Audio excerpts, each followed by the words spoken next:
Mujje baleko mwenna gye muli gye mutuusaako engalo n'olunaku lwammwe leero ndi wano of course ne co-host wange Gerard munatusonyiwa tuzze obudde buyiseemuko naye nga ensonga enkulu zibadde zikakasa mbu era leero bwe butyo budde ku Saturday butusanga wano.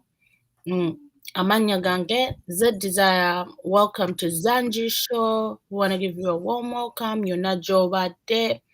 So twagala tusandike na kusasira bonna if you're going through something mukama kikwatiremu and twagala kusanyukirako those people who have reached victories ze babadde bakolerera nga balindirira and buli omu every walk of path gy'obaddeko mu lugendo lwo tukwaniriza. Welcome to ZANJI. So Gerard nagenda maaso naawe weeyanjulira abantu. Thank you, Desire. Thank you for today. Bawuliza baffe. I hope buli omu ali bulungi. It's a nice Saturday wano. Tubadde n'omuzira for the past few days. Ne leero akasana kazze. Good evening, good afternoon, good morning, wherever you are. Olunaku lwa leero tugenda kwogera a little bit about the situation in Kayunga and tugenda bawa what's happening on the ground because we have some information. Eri abantu abava ku ground bamobilizer abali ku ground. So we're going to do our own analysis. Tukole ne prediction yaffe nga UNN so that kiba kirungi nnyo okumanya results predicting results than okulinda omuntu mulala okugamba results. But according to us, we already come up with our own prediction. Era tujja bagamba towards the end of the show. So we're going to analyze the situation from all the candidates, potential candidates, the independent candidates,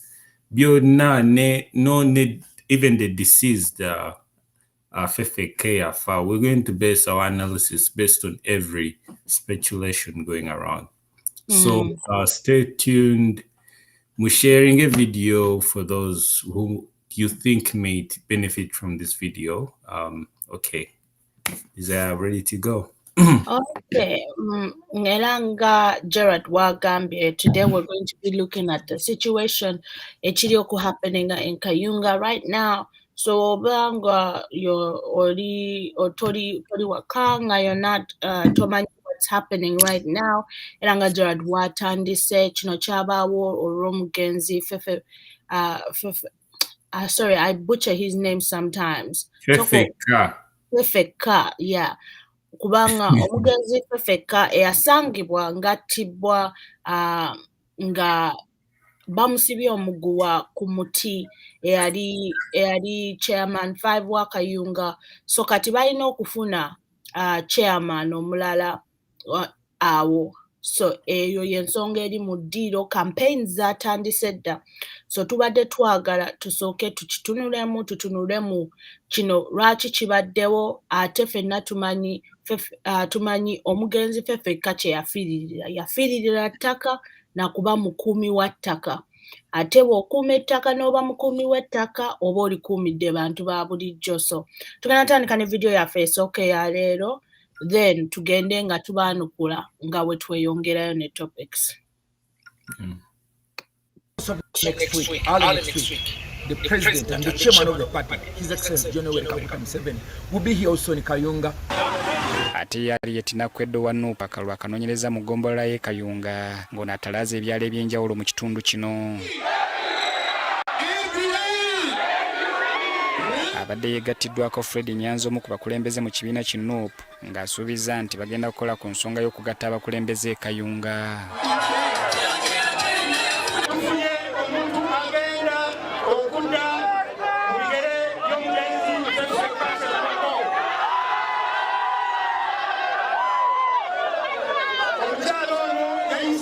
okusunsula okw'enjawulo ate mukimanyi bulungi kaliakalo bakakwatamu etunabadde yeragasiba guli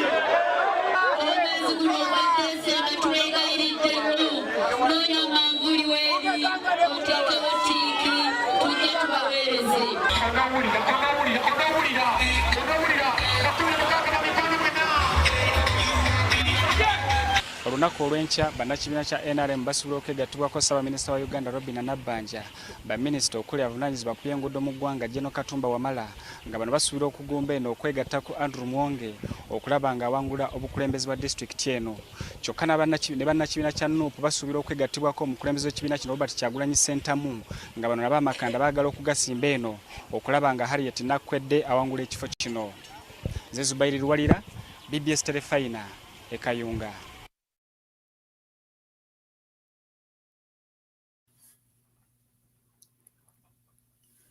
Can you hear me? Sorry, abadde ye muting. Okay. Owulidde chairman Nyanzi nga ayogera n'agamba mbu yakakwatamu ate ono omukyala ayise mu mitendera tumusenge bamusenge, you know, ayise mu kasengejja, you know, all the words to excite people. naye nga ekibuuzo kiri nti abantu are the people of Kayunga very excited about ono candidate bwe bajjeeyo, kubanga tukimanyi bulungi mbu candidate mwennyini doesn't draw a lot of excitement.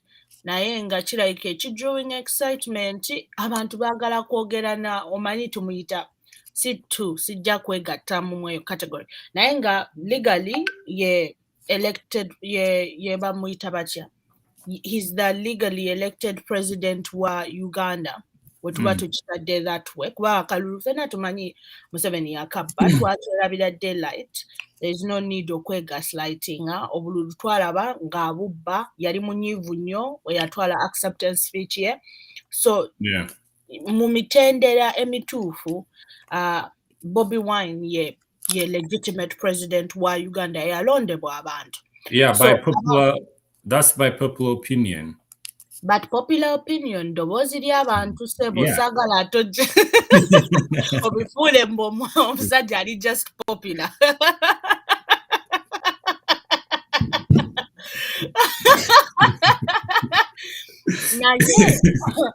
Naye as we talk on that, abantu b'e Kayunga, I don't think eyo excitement, I think baagala kulaba president gwe baalonda bamubuuze ono Nakkwedde yavuddewa. Yeah, exactly, yeah. Ate, in addition to that, omugenzi Sefefe Kaserubogo, akyayinako questions because there wasn't any his case about okufa kwe tekunaba kugala, like the case is still open. No one has been arrested so far. What the police yagamba, it was like personal suicidal attempt by him. Nayenga omuntu eyavayo okuranirira abantu. There is no way mbuba kangambe noja, because Fefeka made his name, he's self-made to okutuka bweyafuuka LC5. Nup netuko kumulaba nemugamba, hey, this guy is very, you know, he has an effect in this area, so I know we have to be part of him in order if we want to take over Kayunga. He was already self-made. These are for example banga Honorable Tabamoguzi. These are people abali self-made, either abali munup batali munup, they are already there. Bekolere linnya lyabwe. So the biggest question abantu b'Ekayunga gye balina is there is no about his death up to now tetunafuna any over update what really happened. No one wants to know, you know. Because right now, as I speak, it's concluded it was a suicidal update. It was at attempt, something like that, which doesn't really make sense. So the situation about his death, no one really cares about him. That's what really pissed off the people of Kayunga, and that's why there is something not. I smell a rat, as I always say. There is something. Lwaki kino ekintu kyanakwedde kigaanye okukwatayo? Of course. You know. That's a good question. Ebirala bikwatayo wadde ne president talina nakujja kasita bagamba ono Nuupu president talina nakustepinga there. Naye kino kikyagaanye okukwatayo. Like I feel like there is some friction going on. There is something wrong. Like abantu bekayunga abantu ku ground. Omanyi if the election LC5 gwe balonda ali mu Kayunga, mwabe Masaka, abe Gulu, abe one ne mugenda ku street ne mukola mutya, it doesn't make sense because you're not the voters. Muve ku excitement, urban excitement. Mugende ku ground mulabe what do the people really think abali ku ground, because LC5 gwe balonda waawali muve ku bino simanyi abantu be, you know. Forget about excitement. Mugende ku ground. Nemu urban centers babera neba LC. Yeah, because at the end of the day, electoral commission egenda kugenda ku in that area era abantu bawe bagenda okudecidinga, you know. So our opinions right now zetugenda okwogerako, it's based on people within that vicinity. Abantu abali awo, what they think. We have so many we have a lot of information from people on the ground, from the mobilizers across from the independent mobilizers, paka ku abantu, what they are thinking and what the people also think about ku ground. Abantu bali ku ground erisi basiro.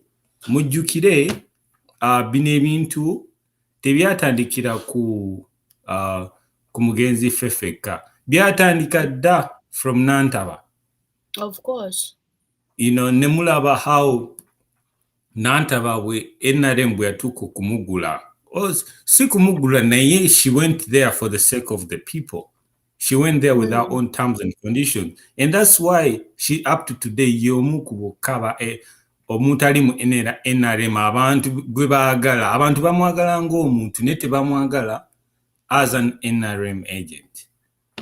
You know? Naye omanyi there is a reason Rachi Nantaba still remains within respected with the political realm. Si Rakuba Nantaba yaranirira ettaka ly'abantu. So njagala bwe tuba nga tudda mu bintu ebiri serious eby'okudiscussing ensonga ezitukwatako ng'eggwanga ng'Abannayuganda oba ng'abantu mu Uganda, okutegeerera ddala ekintu ekiyitibwa ettaka and lwaki ettaka liri important. Jjukira Museveni yasooka n'agamba by 2021 tewajja kubaawo opposition in Uganda. Ekyo kyo we've seen it come to life. Abakirabye abatannakiraba bajja kiraba nga tutuuse gye tulaga naye nga kiri as clear as day. Very clear as day. Kuba atosobola kuŋŋamba so many people previously affiliated with NRM kati beba front runners banu. Yeah. And also the disorganization in the diaspora tujirabye. And this is not a Nuupu thing, oba or attack Nuupu, oba attack FDC, oba attack, no. Political parties in Uganda zifuuse a burden to the masses, to us the people.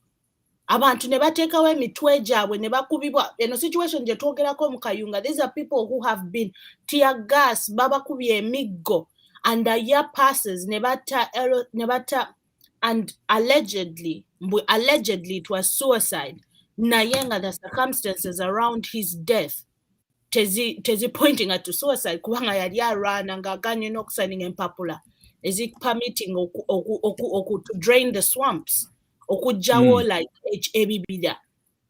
So tekiri coincidental mbu after that ate abantu tebaagala kola ki webaba kale nga there's some people who are arguing mbu ono omukyala bamuyitaani gwe bali okuyisaawo sorry amanya Lucy nakwedde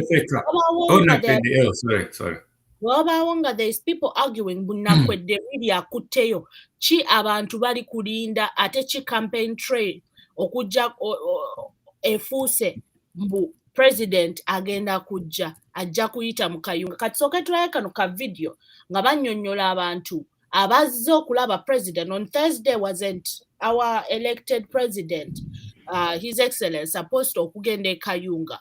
And kati tuyina ye bamuyitaani nga nnyonnyola mbu ajja kujja. Ayinza obataze naye ajja kujja. If people are confident mu candidates pateyo beereeta tebandibuuziza naggwe naye ne babuuza ono gw'oleese agenda tukolera ki. So at the end of the day what is happening now kyetugenda okulaba happening in so many several parts of Uganda kubanga kati bata ettaka by the way ettaka tutandise difaako kati naye nga ettaka libadde litwalibwa over years. Ettaka in northern Uganda lye baasinga okubba throughout the first 20 years. That's pardon my error. Ettaka lye baasooka okubba for the we baatekawo olutalo in the north when Museveni orchestrated olutalo on the northern community of Uganda mu Acholi babbe ettaka dingi nnyo. And then years after, the same culprit nga with the same government now fabricating ambu bagenda kutandika okukola land reconciliation. The same war is happening on land kati bagiziza in the center gye tuyitanga central Uganda in Buganda region. Anyway, kati soke tulabe chairman ng'ayogera nga mutowe wanajja okukyala e Kayunga kubanga what's happening to the people of Kayunga kati nga balwanira ettaka lyabwe kigenda kujja ewuwo kigenda kujja ewooli ate awatali ettaka you cannot produce and provide for yourself. Ogwo omukisa guba gugenze. So kati sooke tuveemu eyo video then tukomewo.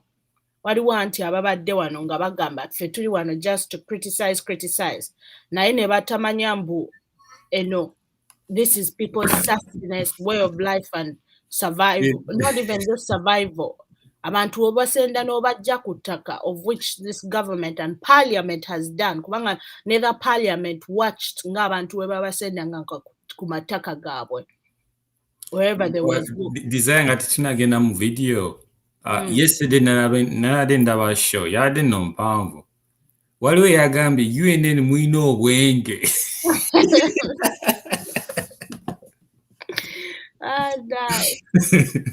Nena sese nagambye at least amanyi obwenge kikite at least UNN yamuyigiriza obwenge kikitegeeza naye nga wadde akikozesa in the wrong direction but we at least educated him.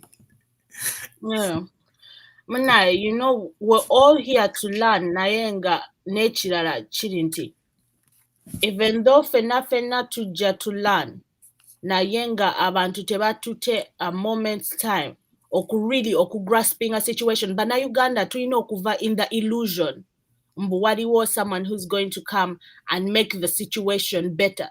Tulina okuva mu illusion mbu waliwo gwe plan yo ey'okwenunula already eri mu mutwe gw'omuntu omulala gwe just olina kwesonsekawo. Tulina okuva mu illusion mbu buli omu atwagaliza nkyukakyuka. Tulina okuva mu illusion naddala w'oba ng'oli eyo tulina okuva mu illusion tutunulire situations ddala gw'omobilizingirirawa mobilizing kubanga kati abantu ababadde ba mobilizing ku ground ebintu abatandise okubeera kubanga first it was the foot soldiers nabo mwali temwagala bawuliriza. Now it's the people of Kayunga nabo temwagala okuwulira n'abamu mugamba muri Kayunga muri poa wemba muri poa it's okay. Nayenga have you demanded for mwakomawo okudemandinga local council yafad, you know what happened report. I'm sure there's people asking mwakomawo okubuuza dala card ya ending up nga yono candidate who has been chosen, because I'm sure simwe kamwe kabali ku ground Ne desire single kumalamu amaanyi. It's the hypocrisy, because up to now baja ku campaigninga they don't Mathias Mpuga, the MP of Kayunga, are campaigningira kulinnya ly'omugenzi. You see how hypocritical that is. Nebo buuza, okay kirungi, okay mugenzi was for the cause, but kiki kimukoledde omugenzi, like his family right now, kiki mwakolera after he died and everything like that. Nga obagamba ate you know something like that. But webijja kubya campaign, this is the same thing principle yayogeddeko yesterday, like eri abantu abafiira mu campaign and people trying to make money out of them. Ne batuuka n'okukola zi live ne family y'abagenzi to raise money, then after the live esente tezirabika. These are the things we're talking about. Hypocrisy at its highest level. By the way, don't laugh. These things are happening repeatedly at a fast pace. Nganafe tubyerabirako. Naye gwe noddeeyo n'ogamba owaaye nze sibiraba. Yeah, ekirungi lumbuye teyafa. Otherwise, it would be hard. Ekirungi kayerwaneko. Let him fight for himself, because it's good. Kayerwaneko when it's still it's. But the problem is people being hypocritical of other people's situation. Kyekimwe kigende maaso Kayunga era feffe kati akyali mu picture tasobola kuva mu picture, because bamanyi bw'oyogera ku feffe you get the mercy of the people, of course. naye nga tebamanyi abantu bo baabuuka, they know they're not there for because of these people. Omanyi abantu omanyi feffe we didn't know feffe until Noop we amuleta in the bigger picture. But already he was made, he was already self-made. Abantu bamulonda. He served his community. Ngabamanyi on ajja serving a community yaffe. He had different standards until somebody matches his standards. That's when the people will wake up and vote. Never munaleeta omuntu nga he's there for the likes, nga wenaji say urban excitement. By the way, abantu abamu kati nga tulinamu abantu leero ngenda kutwola ku budde tubyogereko bino nga wetwogera ne ku nsonga zino ezitukwatako, because some things need to be outlined and streamlined and straightened. Abantu abasinga babuuza mwenga UNN mukozeewo ki, abalala stop yapping, mubeeko kye mukolawo, abalala like really situation je tulimu is number one dala, and this njogera just generally as Ugandans wetuba twagala kuba involved in a revolutionary struggle okuwuliriza ebirowoozo what numerous people have to say about a situation should always be welcomed. Tosobola beera in a revolutionary struggle whereby there is no ideology ekisokera ddala. We are in a vacuum. Twava ku Uganda decides 2021 netuva ku we are removing a dictator tetukyachogera nachogera.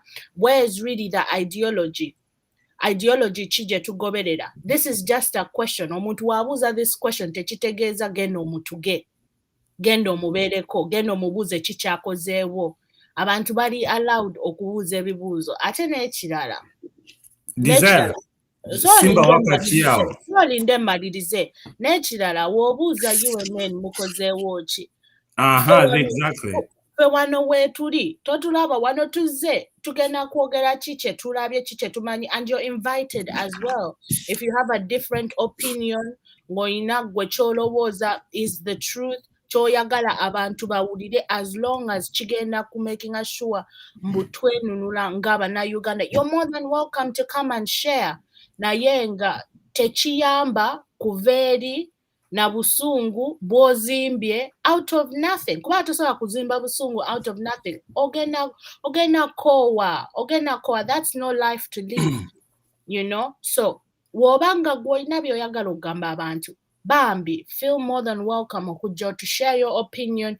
Just email hello@getunn.com. Bajja getting back to you. This is for all Ugandans. Osobola okujja and participate. Woba obuuza omulimu nze oba Gerard oba any other person who comes on UNN gw'abadde akola, agenda ne yeewaayo n'ateekayo obudde bwe n'akola research, then n'ajja wano n'amastering the courage okutuula ayogere kiki ky'azudde naye ng'amanyi atudde ku mazima ge within that moment g'azudde.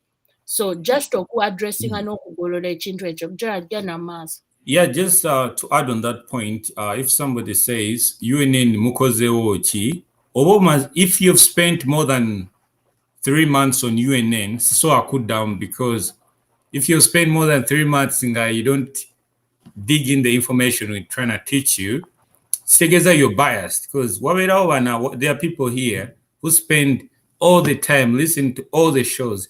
They're probably biased. They cannot change, they cannot accept the truth. Yeah. Biased. You know? Example. Today, Prince Ayenzo kuja nayogera something about Rukiri. Then enkera Prince naje nasomesa about federalism. Naye omuntu tasobola kutekinga amagezi ga federal olw'okuba obusungu obwa Rukiri bukyamulimu. Naye omanyi what's funny? Nga Rukiri yayinza okuba he's in his comfortable home, teriwo biro emustressinga yevuga, like mulina okurealizing a situation gye tulimu ng'abantu as a collective, muve kubya okutunulira individuals n'okulinda an individual to deliver. As a collective, Ugandans tulimu a dire situation whereby abantu COVID eziza n'abantu mu bwavu obutategerekeka more than it was before. Muloweleza ddala. Anyway. So kati eri omuntu abuuza like UNN mukozeewo ki? I'm going to give you 5 points. UNN, what UNN stands for. 1 point is UNN is an archive. Tukola research era osobola okuddayo okuva UNN bwe yatandika n'olaba shows about any topic we talked about. Bijja kubeerayo ate teri muntu yenna ajja kubijjayo. It's on record. That's why nkugambye bw'oba oyagala kumanya anything about Kayiira, UNN weeri. Naye tosobola kugenda ku NBS ne bw'ogenda ku website yaabwe. There is no way you ever study about Kayiira. Naye UNN tukola show ne tubitereka mu archive. You can go on the website, you'll find it there. You can go on the YouTube channel. Buli kimu weekiri, we don't delete anything. From the beginning up to now, that means we stand from the truth. Point eyokubiri, we are a media company. Independent media. You know, what they were omanyi muntu ogamba muli media, yeah, there's being a media nenga temuli independent. Nga information jemuwa, it's being somebody's propagandering your information. No one propagandas UNN information. That's why UNN is an independent media. The third point, free speech. We welcome anyone. We want to see any politician, anyone. Eyagamba nakasaba emirundi bwegityo okujja ku UNN ne baŋŋaana olw'okuba nina amazima ge njagala exposinga. Free speech, anyone can come on this platform, you know. Kyotasobola kukola ku media endala, you know. Also, kati kangamboke today blog omulala ayinza okuhostinga naye the moment wotandika okwogera ku bintu by'atakkiriziganya nabyo akuggyako ku live. UNN, we have never done that. We welcome anyone. Osobola okubeera wano ne tukuwa show n'okuba show for like 10 hours. We don't care. Ate please talk about a show for 8 hours. You're more than welcome. Omuntu ayinza okugamba nze nina information ya 8 hours. Nze njagala mumpe show 8 hours nga temunzijjaako. It's a free platform. The other point is an educational platform. We educate about your history, about anything. It's not us educating. But to talk a point where we're not the expertise. We bring people who know, who have information. Let me say, we're turning information like religious. Ngatuleta Prince Jim Page. Najja na totola buli kimu mutulu beeryo, because not everyone here we are good at everything, you know. Era ngoddawo mbu what has UNN done? That's why ngamba, if you've spent here more than 3 months, don't listen. But if you've just come today, those are the few points I can give you as of today. All right, let's go. Let's continue the program today. Right, continuing the program na yenga. I hope their situation jetuli munge gwanga etandikira ddala okusinkinga in, especially mu mitwe gy'abana Uganda, kubanga at the end of the day fefeka abalina agamaanyi n'obuyinza okwenunula, cause certainly kati at the stage jetuliko. Can you imagine? Kuruno nali manyi ddala Sevo agenda. I really believe that Sevo agenda kugenda, and it's mind-blowing that omwaka guyise and the amount of violence jetulabye kubanga by the way na Uganda singa echetwalaba no mwezi wa November gwat kayita na yenga what we saw happen on live TV as ngaba na Uganda, and also like another situation, the Jengamba, this is brutal. What happened also in Nigeria in October in 2020? What happens with Africans in America? We were getting shot by the police, but that's people getting shot independently. Nayenga with Uganda and Nigeria, what happened in broad daylight on camera, live action? Banabasajja balinga aba playing computer games, never releasing a live bullets mu bantu.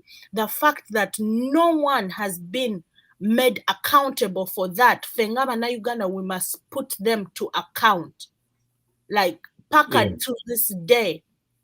Or your violence rakubata yogebwako ne tugatako violence wa mu campaign trail ne tugatako violence yene yabawo kati nebyo byonna all that emotional duress mwagala abantu bamuddemu atenga the end effect kala tetwenunudde nedda namwe noza musaga. Anyway, katugende mu video eneddako kubanga no abantu bafa and nothing has been anyway, katugende mweno video. And then I wanted to jump in, but okay, let's play the video.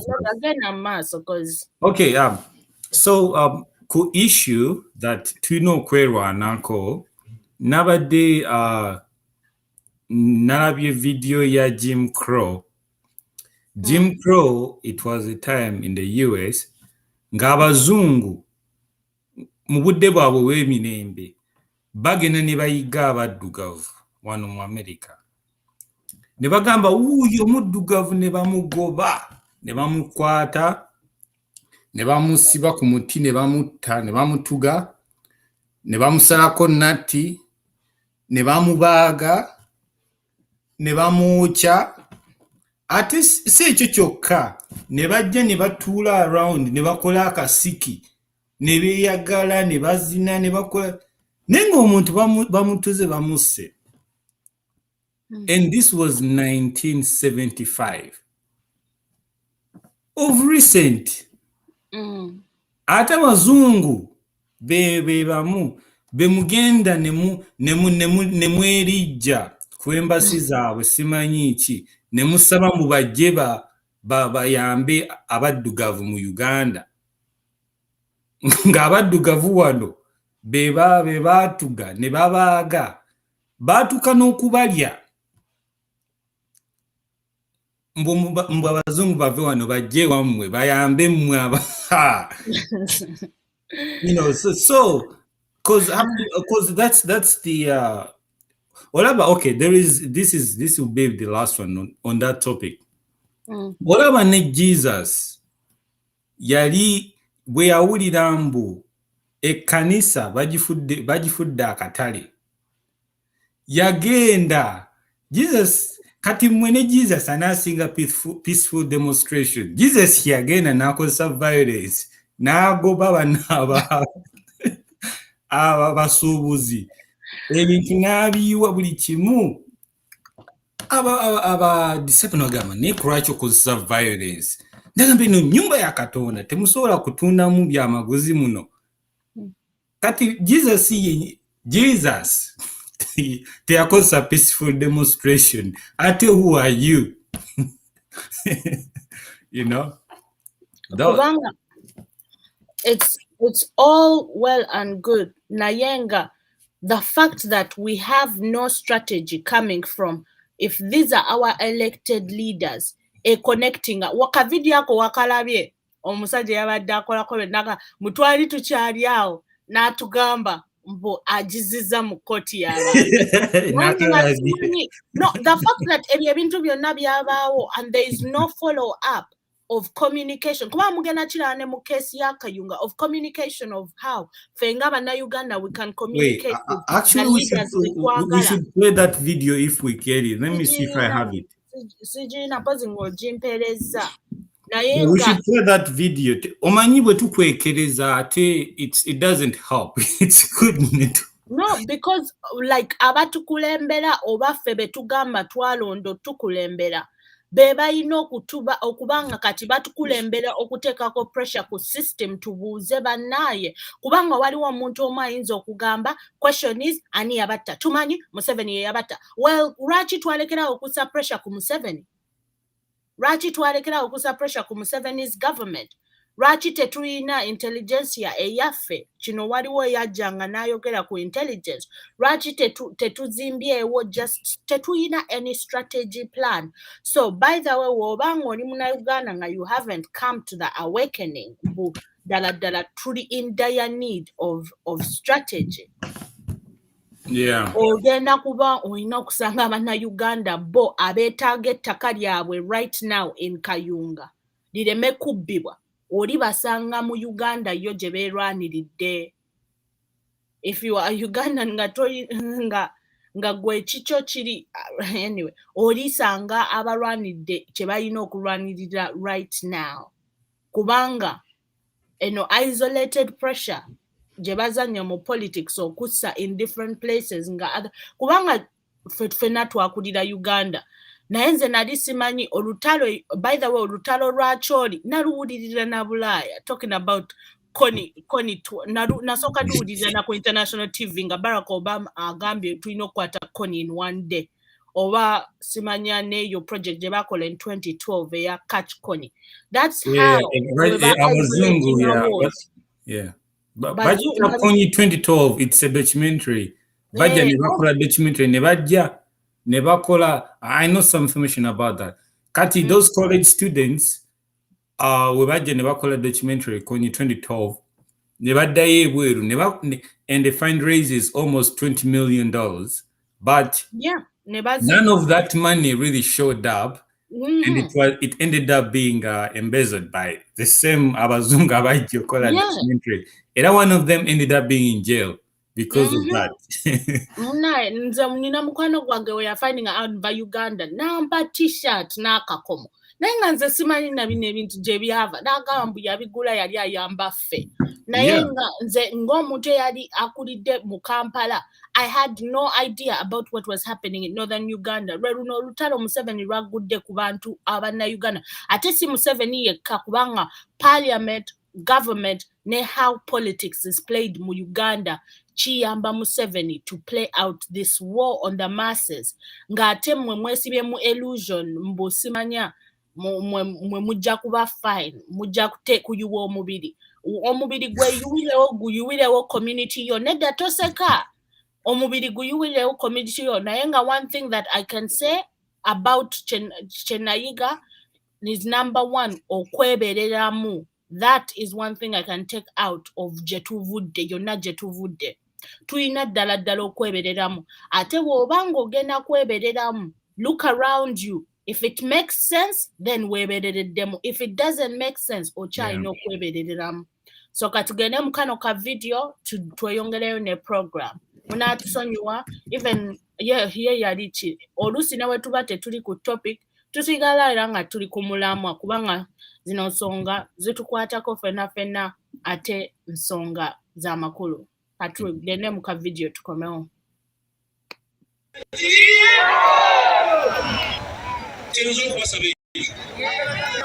Naye bategeeza muwale essaawa busaawa Kyagulanyi abatuukako essaawa yonna. Tetajja kuyimira kumala budde. Ajja kuyita mu Kayunga mu buli kisenta ng'ababeewo kubategeeza nti muli ku nsonga muli ku mulamwa. Muli ku mulamwa mukubeerako. Patrick Ngamaliza gwe mugabe wa constituency. Okusanga akalulu nga sikanakwedde nga bakowadde owakyenvu tujja kunoonyerezaako gwe n'abantu bo era bwe najja wano nga bye tewangudde sijja kudda wammwe.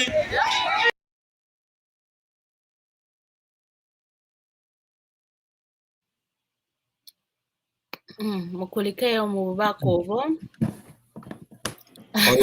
Ye Mathias Mpuuga awoniza ab'e Kayunga ne mugeze ne mutalonda. N'omusajja oyo alina amaanyi. Agambye tajja kudda. I but the way olaba this is politician the real politician I know kubeera ne debate with the n'abantu ba wansi ne muteesa ku nsonga ne mugamba naye ono omuntu gwe mutuleetedde what do you think abantu bagamba okay yakola kino yakola kiri okay it's fine naye ono omuntu azze ne point casting stones kitegeeza tesuba kukyusibwa kati ye yabategeerera. That's why kiri nga tuzzeyo omuntu yabuuzizza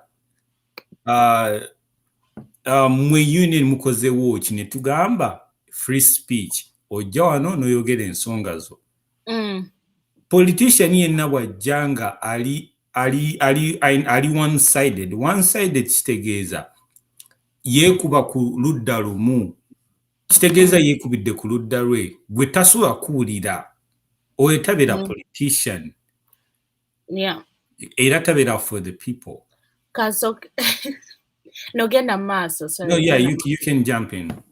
Yeah, nedda mbadde waliwo ekintu over time kati nandiso okino tisinga mwe tuba twogera ku ba politicians and the Ugandan situation lwaki ku political campaign we tuba twogera ebintu like okay kale akalulu buli omu yagenda na campaigninga naye nga buli kaseera kyebakuba mu mitwe londa basi oba mulonde manvuuli kwegamba n'omuntu otuuka nga kyosembyeyo mugamba lwaki bakulonda izokulonda akabonero ka pate si gwe nga politician kyogenda okukolera omuntu oyo naye ng'omuntu wa bulijjo omujjukiza banaye wona atuuka ku kipapula ekyo and you're assuming at this point mbuyeta sobola kusoma kulaba linnya lyo n'omugamba tiki nga wali manvuuli naye nga the primary question is education mwekyo ekifo nga tojogedde nako and how to improve it n'omugamba agenda alonde manvuuli yoyo politics gwe tulimu Uganda tuve mu politics oyo mbulonda baasi kyokka nga ekizibu kiri nti tasobola agenda n'alaba mbu Yoweri Kaguta omugamba londa baasi tuve mu politics oyo yambala blue yambala all this was a precedent from Besigye because Besigye like 20 years ago ngagamba wolabe ekisumuluzo goba olonda oba LC1 oba ki kwegamba LC1 ne waba munyampi nenga ze n'ekisumuluzo goyo goba olonda that was it. Nayenga, even the way how the politics, the politicians baffled the politics so bitter. But anyway, maybe to no bit of mungeri biddies or mnini. Kati tuina two options. It's bittersweet. Kuwanga, when we realize to sobolo kweranako, no, to sobolo kweranako netwewa an opportunity of okwenunula, like a real opportunity. And it's bitter in Tino. It's very sad, but the situation there edit bright as day. Abantu ino bagambo kulonda ekisumuluzo bokulonda manvuli lwakuba ebyemisomo babikutudde babyono. Yeah, exactly. Yeah, that political exactly. process yenyini abantu bali so kwegamba tolese na solutions oba totaddeewo na ways for kubanga mu revolutions enyingi zetuze tusomako kuba abamu mwinzoloza tujja ne tutuula wano ne tuyapinga wano mu TV lwakuba sina mu TV in front of a camera lwakuba twagala but wokola any research on revolutionary movements katukozese example woba oyagala genda obyenyonyezeeko waliwo omuvubuka gwe bayita Amir Kabar oyo ye yali first president leading Guinea-Bissau into independence okugoba Portuguese people out of Guinea-Bissau n'okubagoba out of Cape Verde yayegatta neyafuuka president wa Cape Verde baakolanga literacy campaigns z'abantu baabwe okutegeera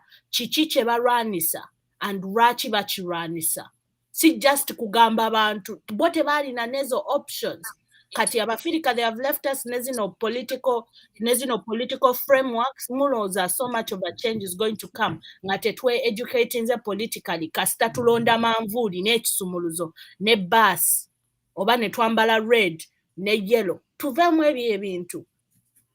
Yeah, exactly. Okay, I'll give you an example. Wano mu state gendimu House of Representatives wabano Nyakalu or whoever the mayor tajjabuzi n'agamba I belong to the Democratic Party or okuba Joe Biden yawangula akalulu or something like that. N'akozesa Joe Biden okusobola okuwangula akalulu k'ekyalo. Nedda ono house abayina okujja ne agenda najja ne proposal ye n'agamba njagala kwesimbawo era this is what I stand for and I come from the Democratic Party. Kati kya Democratic Party ne mukijjawo ne mugamba okay kiki oyagala community college or a safety what else child tax credit whatever byabaleese naye wano we tutu kati politics wa Besigye we yatandikira ng'abantu babajja ku what politicians are standing for ne babaza on a party system. Ogenda kulonda ni Mathias Mpuuga lwaki omulonda kubanga wa noob. You know, that's where most people are. Netajja kugamba mpagira Mathias Mpuuga because ayagala tubeere ne free oba amazzi batisime naikondo batekewo enguudo babiti era kugamba mpagira Mathias Mpuuga olw'okuba wa NUP everywhere. And by the way, your anthem. You know, but which is not a bad thing, but it's good to know. And this can even bring competition because Katina Kwede okubeera nga ya representing Kayunga, wandibaddewo competition between Nakwede and another Nup person about who is going to represent Nup, and one would determine that is their policies. Nakwede, what are you going to bring for the people? No muntu oli omulala, what are you going to bring to the people? Then the people will decide and come to a conclusion. Nekati, we're just picking a person just for the sake of belonging to a party. Nekirala kiri nti. And that's why abantu be Kayunga bagenda kulonda omuntu omulala, because of the values that person is going to deliver to them, not because they belong to a certain party, but bajja kutuuka n'ekiseera banonenowa NRM naye olw'okuba yagenda okubaweereza kyemwerabidde. Nekirala kiri nti tuli kwogera about an LC5 position, local council 5 position. This is abantu abali mu community eyo, know that community. Waliwo omuntu eyagamba ye yali ani eno court na jijjawa yagamba mbu bali boogera about Abafirika, us as Africans wanting to stay and keep our African culture and traditions. Na ye nagamba mbu an African abeera in the katinga kati kankose example yo Muganda. Omuganda ava Empigi oba Masaka asinga okwagala okununula obwakabaka bwa Buganda okusinga nze omuganda akulidde mu Ereno mu kibuga Kampala. Oba that makes sense. Kati simanyi abatula ku kitebe e Kamwokya how they choose a candidate ng'ate ababeera ku kyalo tebagala. Anyway, katulabe candidate waabwe kyeyabadde alina okwogerawo, just a short video then tugende mu birala. Tukyeyongerayo ne topic ye Kayunga because this is important. Luno lutalo lwa ttaka and voting is on the 16th. It's up and coming. Tutunule, to observing it, tulabe. Gwabadde paying attention to this. It's about time you start paying attention. Yeah, to what voting is in 5 days. Katusooke tugende mu kano then tunaakomawo.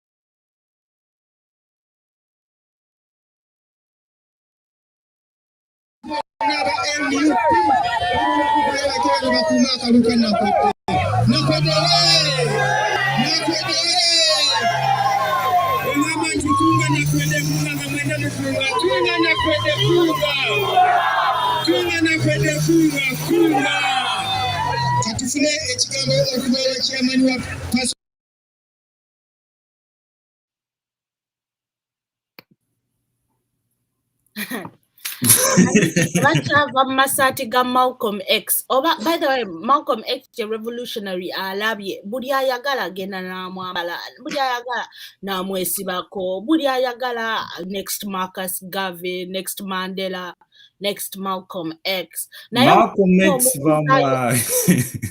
Nigga, they don't even know who made Malcolm X. Ania, who made Malcolm X? Last time, we're talking about Malcolm X. We talked about the Nation of Islam and how he was come to, how he was made, you know. But Muhammad Ali, because but they were in the same organization during their peak before his death. Anyway, ngatuze ku the situation in Kayunga, mulabye chairman wafe. Is he still a chairman? I don't know. Yeah, manyene. Yabadde mu sati ya Malcolm X. Nayenga. Yeah, but this what way it's actually very sad. It's every time you try to expose a situation, ngomuntu agamba era muli kwogera ku Nuupu era biki.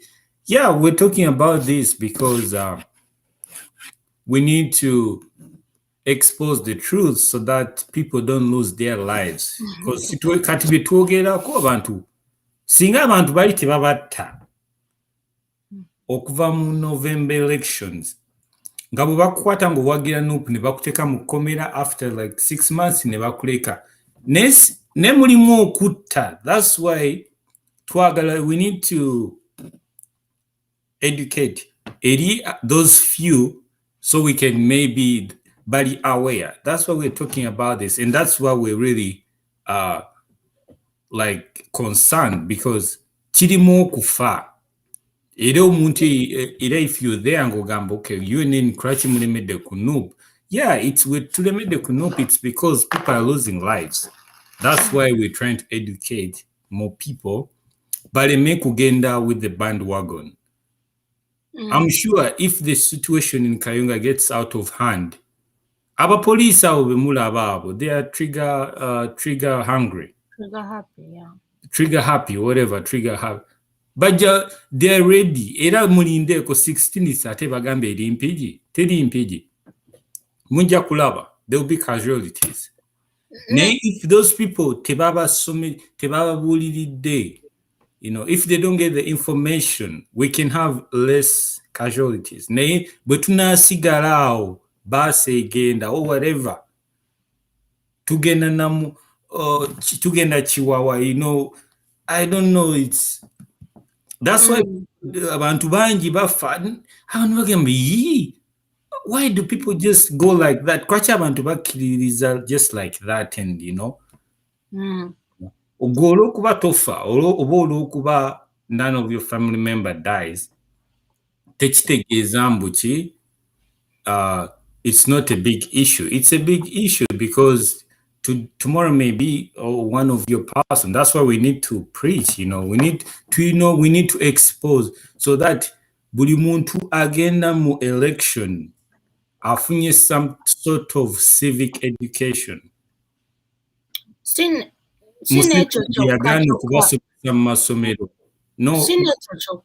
Gerard, it's like Teturi wanted to educate you to now ogendo simbe line to your next election. But that is not the sole purpose or our goal.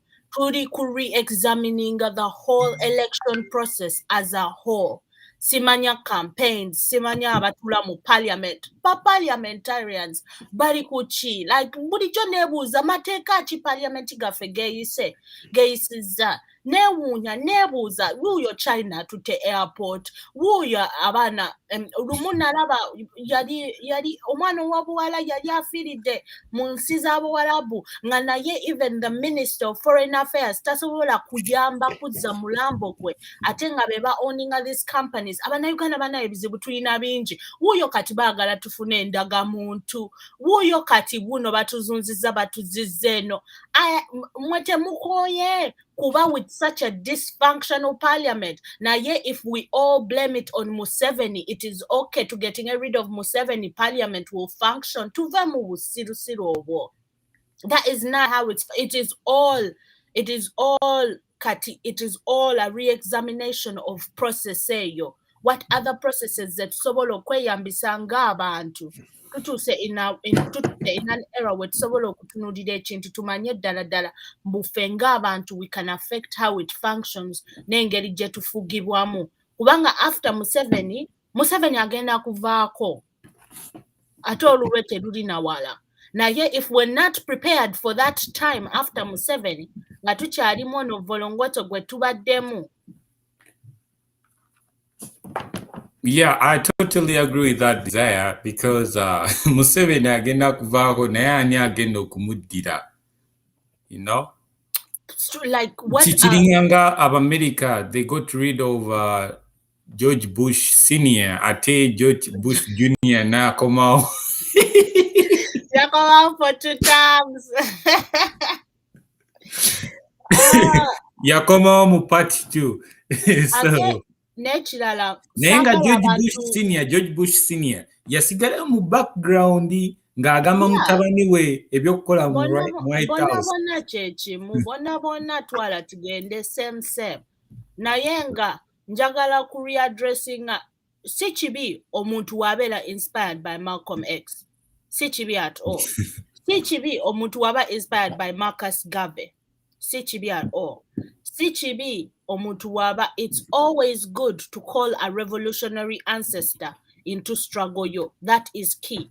for UNN or muku revolutionary ancestors betwise into the struggle has been lack. Abadde mumweno struggle has been called upon. Kirungi always to involve ancestors baffe kubanga be barwanye okututuusa wa we tuli. Naye making sure mboyo ancestor goyita kubanga kati tuli kwogera myoyo mb'omwetegekedde. Ate n'ekirala My only advice. Olutalo Malcolm X lwe lyalwana lwali, it was different from what we're doing right now because singa Malcolm X yali mu Uganda singa kino kyagwa dda. Oli Malcolm X yali ku bintu binene. Yeah, it was. Yali alwanirira race number, from the US all the way to the Caribbean. Oli musajja mumuveeko era don't even equate yourself and be I'm the same as. Tosobola kubeera mu ngatto z'oli. Era if you're trying to take credit of him, be like him. Singa Uganda wagimala dda. If you're thinking the same level as Malcolm X. Malcolm X singa yajja mu Uganda. Olunaku olwo lwali lumala Uganda n'agimala n'agamba wewaddako gende Congo n'amalayo. Omusajja yali alwana na CIA, FBI, whatever, Secret Service. These are the biggest security organizations in the world. Goli mu Uganda ochalwana na CMI kulemye even to infiltrate. You cannot even get into stupid CMI. Malcolm X yali wano ngaina bambega. Malcolm X, let me tell you this. Malcolm X yali wano ngaina bambega mu FBI. Ngaina bambega mu CIA. Gaba mugamba kati bagala kutta awo togendawo awo nabukawo. Anti tetugamba in a revolutionary struggle kuba ne intelligentsia naye ffe tetulina none at whatsoever. Bano bonna all these revolutionaries boogenda n'olaba n'osomako bana n'osomako n'olaba bo kye bakoze ne lack we yali n'omugenzi Andrew Lutakome Kayiira we baali basettinga up balina mu biwandiko byabwe department nga ya just intelligence y'onoomu ku bantu eyayamba okununula Uganda from Obote to ye yawangula n'olutalo Museveni n'alwa ekikamu n'alwa eneminga naye yayina intelligence. Bino tetuli kwogera just on different people abava walala. Malcolm X yayina intelligence ya Nkwame Nkrumah yayina intelligence ya buli revolution eba ne intelligence ya naye ffe yaffe Martin Luther King. Bonna like it's important okumanya Mau we twogera just Mau rebellion they had and boba alinanga engeri gye keeping a data. We twogera about South Africa okwenunula from apartheid struggle. ANC yayina intelligentsia si kintumbu tuli ku calling out specific parties in Uganda naye mbulirayo political party in Uganda ezze netugamba information government gwatatugambye ku TV zaabwe. If you can tell me that because any spokesperson wano is it on Sekawero or Gezi Joel the journalist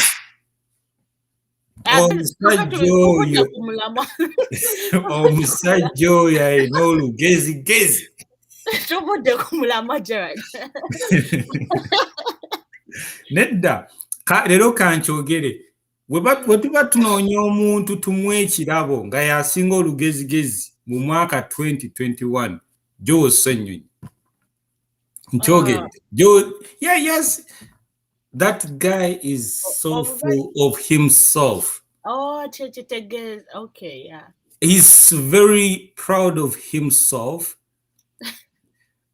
Is it like I don't know, but he's very full of himself. Like I don't know, but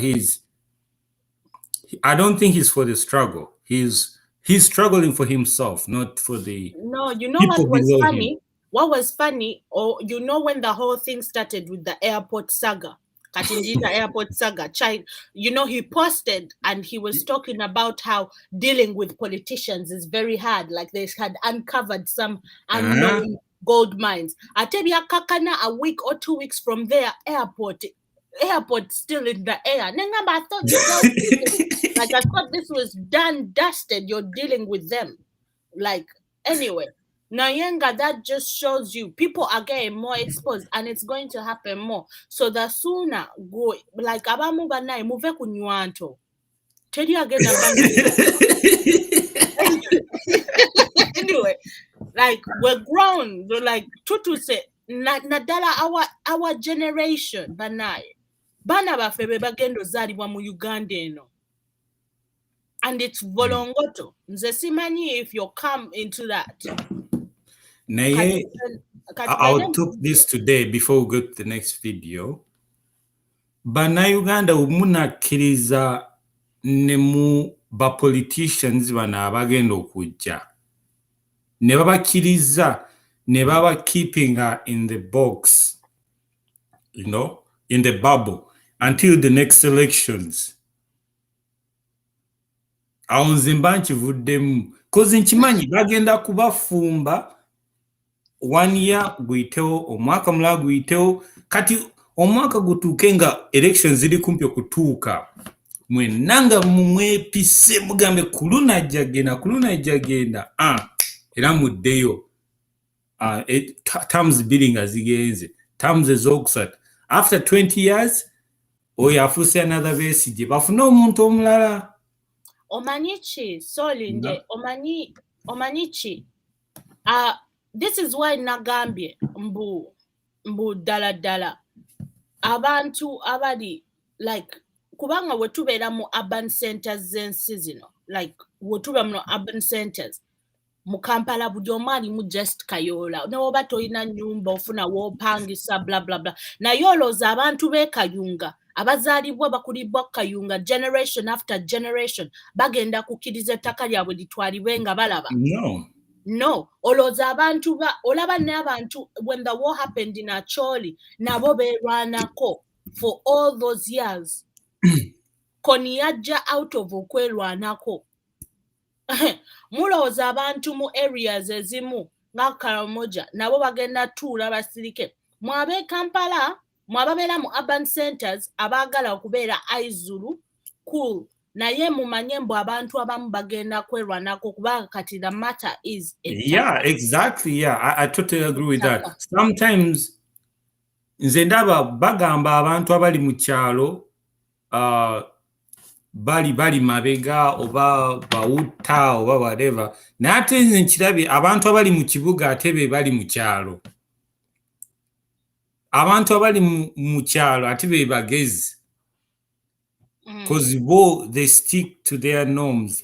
They know what they want. Abantu abali mu kibuga mu Kampala mu Uganda be bali mu kyalo mu bwongo bwabwe. Of course, abali mu kibuga be bangu okufumba, be bangu okutunda, be bangu to divert. That's my conclusion, yeah. Abali mu kibuga mwe muli mu kyalo mu bwongo, abali mu byalo be bagezi. Of course, kubanga of course colonial template okutandika okufumba ino gye twogerako template eri mu bibuga mwelina its strongest hold. Naye nga tekikigaana ku exploiting a labor from. Kati mu biri ebifo ebirala ba exploiting a labor mu bibuga mwabasinga okubanga ddala emyoyo n'obwongo n'engeri gye tulowoozaamu has been diverted from ebintu bye tulina okulwanisa. That's why nsigala ngamba omuntu w'e Masaka agenda kulwanirira obwakabaka bwa Buganda okusinga nze just nakulira kubanga mu Kampala twerabira tuli so influenced by structures zonna ezalekebwawo. Olaba weesanga ku kakafe oba weesanga okola ebintu just byotandikoze if colonial structures ezo tezaaliwo. So banaye consciousness n'okumanya obwongo obwo newa we buli ne state ki is important. Naye nga kino kyengenda okusembyayo, if Uganda was in federal governance, abantu b'e Kayunga would not be screaming to the top of their lungs okukola ki okununula ettaka lyabwe. At least that would not be a problem gye tulowoozaako. Naye ani agambye ku federal mu ba politicians bano newe tuyayuya federal tubalinze mu bulungi bajoogereko naye era bakyagaanye bazunga beetala bwetazi beetala bwetazi badde eno badde eri naye ng'ekigambo federal kibalemye. Anyway, katugende mu kavidiyo akaddako, then we tunaavaawo tugende mu kaddako, tugenda sigala nga zino ensonga tuzoogerako. Abantu kuba abantu if they lose their land banaalyawa, banaafuuka baani, mubasenda mubazzawa, ate eyo gye badda. All these bibuuzo that have not been answered by the government, by opposition. So katusooke tuve mu kano ka video tuddemu tukomewo. Nasalawo ne ninnya emmotoka neva e Kampala nenzija speed paka Kyebanja. Nsanga omulambo guli mu luggya, guli mu ddiiro, sorry. Nasaba omukyala ne mugamba mbikkulira ku ffeffeka, njagala kumulaba. Nali ngenderera ekintu kimu, omuntu we yeetuze bw'aba yeetuze waliwo ebiraga nti yeetuze. Nawulira omukyala nti bamusanze ku muti, mugamba ebifaananyi nabifunye edda, gwe njagala kumulaba. Omuntu bw'aba yeetuze ng'alimye omuti ogwo n'ayambala omuguwa, bw'ajja mu bbanga nga yeewuuba ng'alunagwo gumusalasala obulago. Naye nga bw'otunuulira nayirooni yali mpya tukuŋŋa njeru eri muguwa gwa ffeffeka nga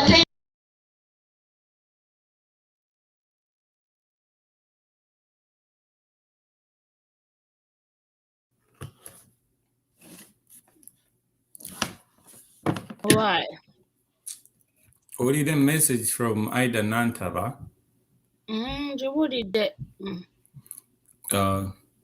But this brings us to the point, you get the call.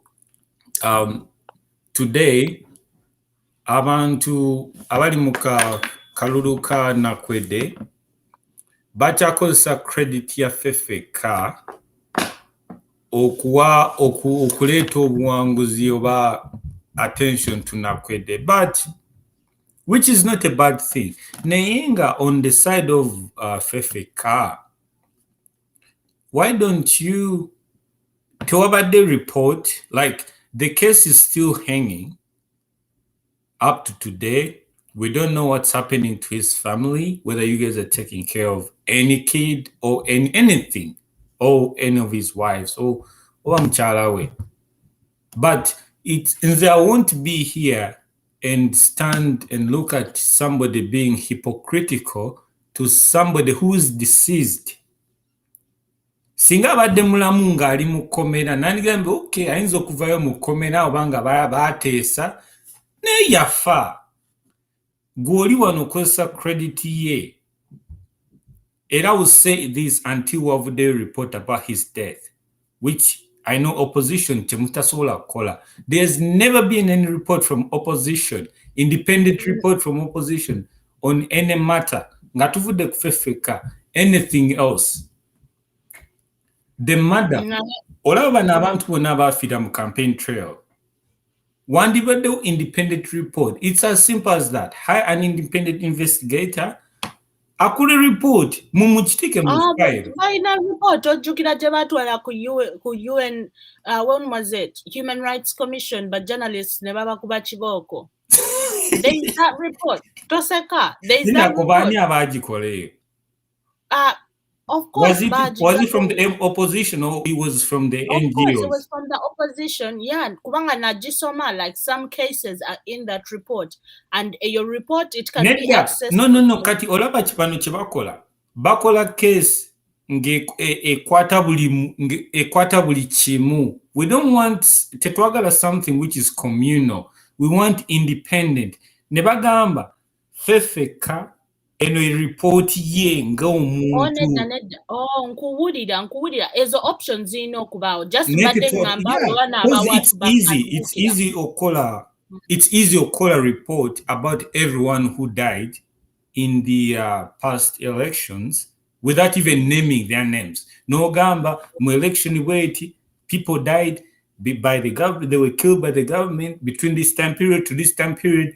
We call for the government to twaga report ingeri kumuntu individual report, because ffeffeka he was influential.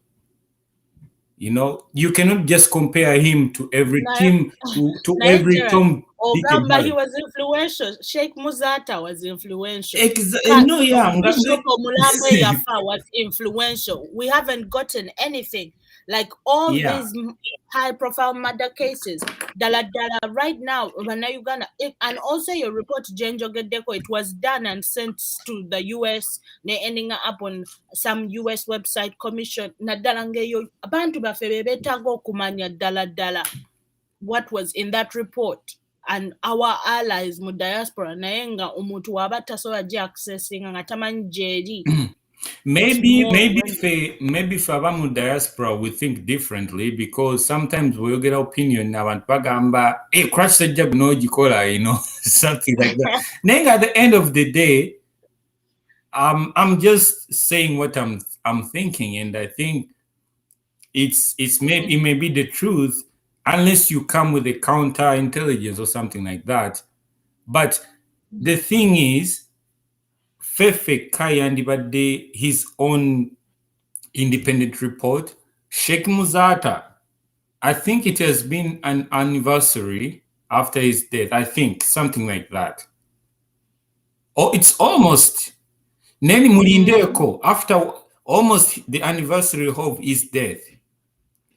Bagena kujja bagambe rip batekewo video nga awandula omuliro kigwerawo after a few days. Naye tebagenda kujja bagambe after the death of Sheikh Muzata, we've tried to contact this hospital, you know, something like that, about the postmortem, or about this and that, or about whatever happened with his health issue.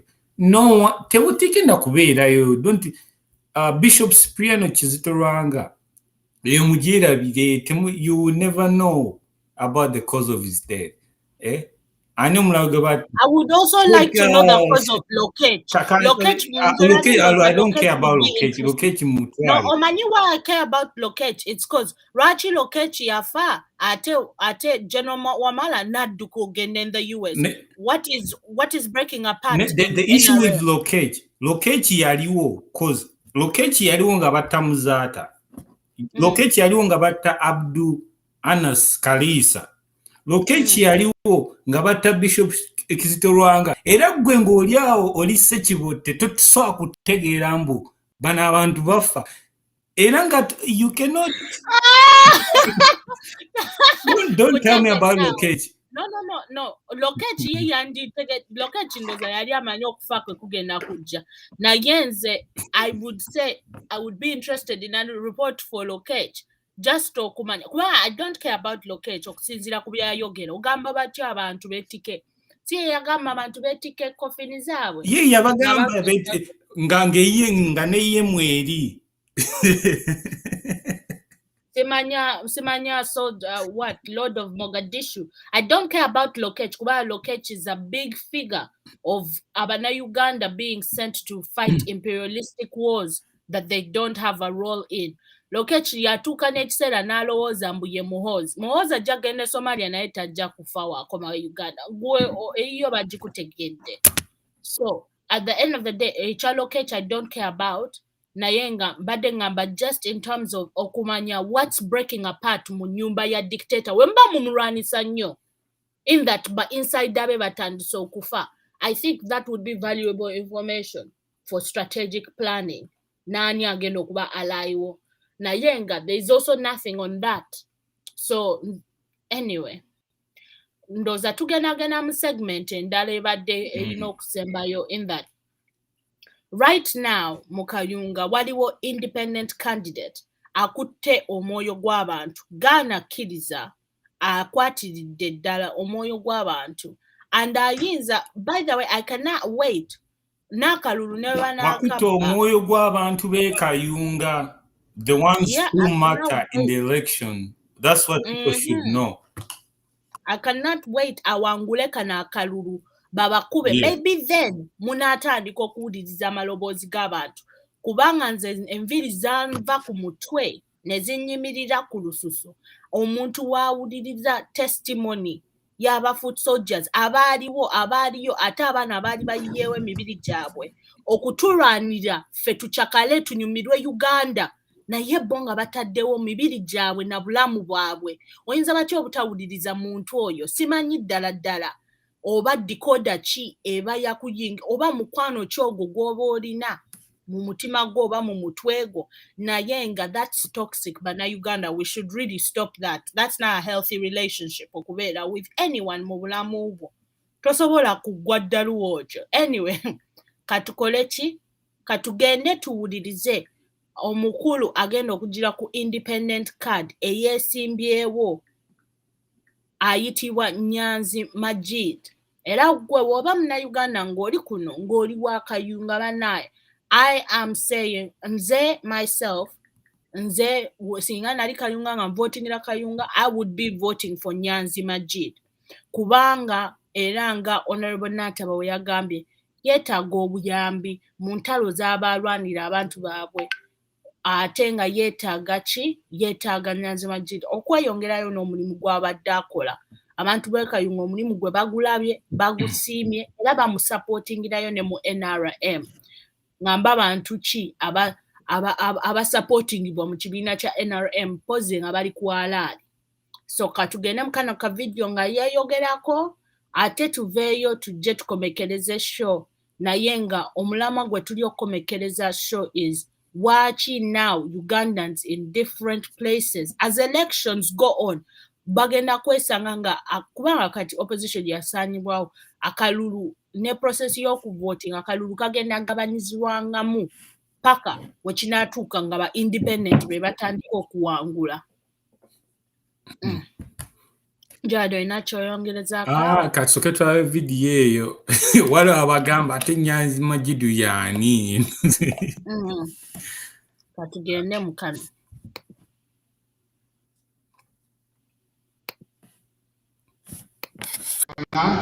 Emu ku ezo ezikola amagombola ga disitulikiti ya Kayunga. Nzaalibwa ku kyalo ky'Ekireku, nasomera egombola y'emu ey'Ebusaana okuva mu kibiina ekisooka okutuuka mu ky'omusanvu. Bwe mmaliriza emisomo gyange egyo neeyongerayo ne ŋŋenda Nazigo St. Kalemba gye nasomera okuva mu siniya esooka okutuuka mu ey'omukaaga. Oluvannyuma lw'okusoma siniya ey'omukaaga neeyongerayo ne ŋŋenda mu ssettendekero w'e Nakawa gye nafulumira ng'omubazi w'ebitabo oba muyita accountant.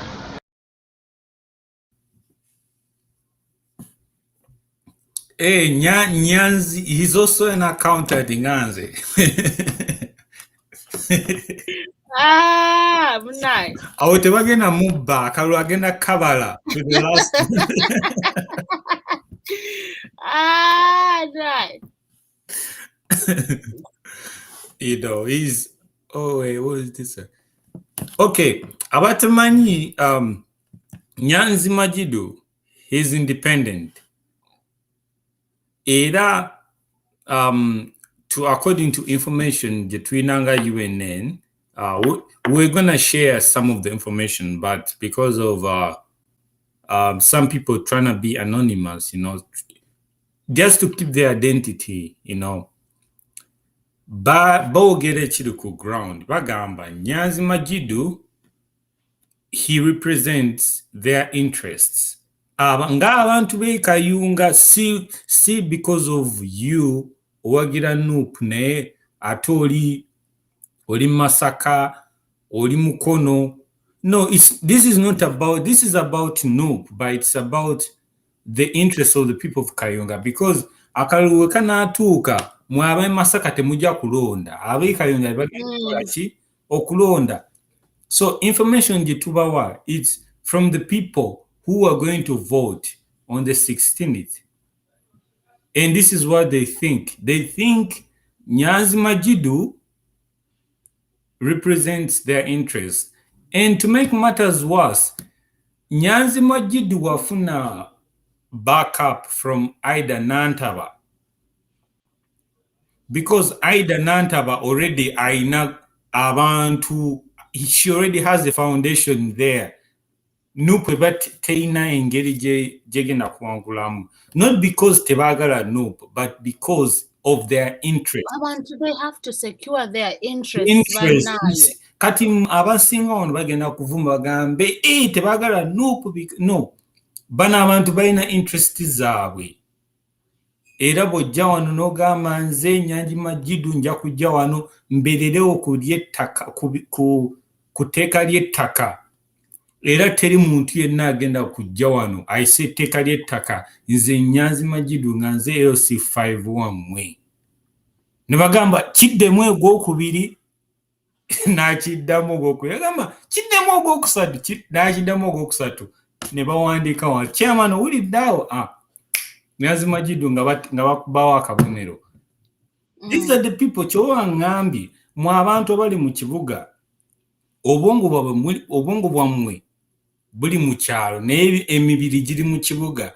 Abantu abali mu kyalo obwongo bwabwe buli mu kibuga naye emibiri giri mu kyalo. Era omuntu wagamba oli munnakyalo mubuuze mu bubiri oba mu bwongo. Yeah, cause abantu abali mu Kayunga ate kye bakoze kakuyege gwe bakola ate gwe njagala ennyo cause these are the people I like. They're very smart, you know. Because they know bamanyi kye baagala kye twetaaga mweno. That's why tugambye this is a re-examination ddala Abannayuganda twagala ki. Kubanga kati abantu batandise okurealizinga abantu bayingira struggle eno si kujjako Museveni yekka.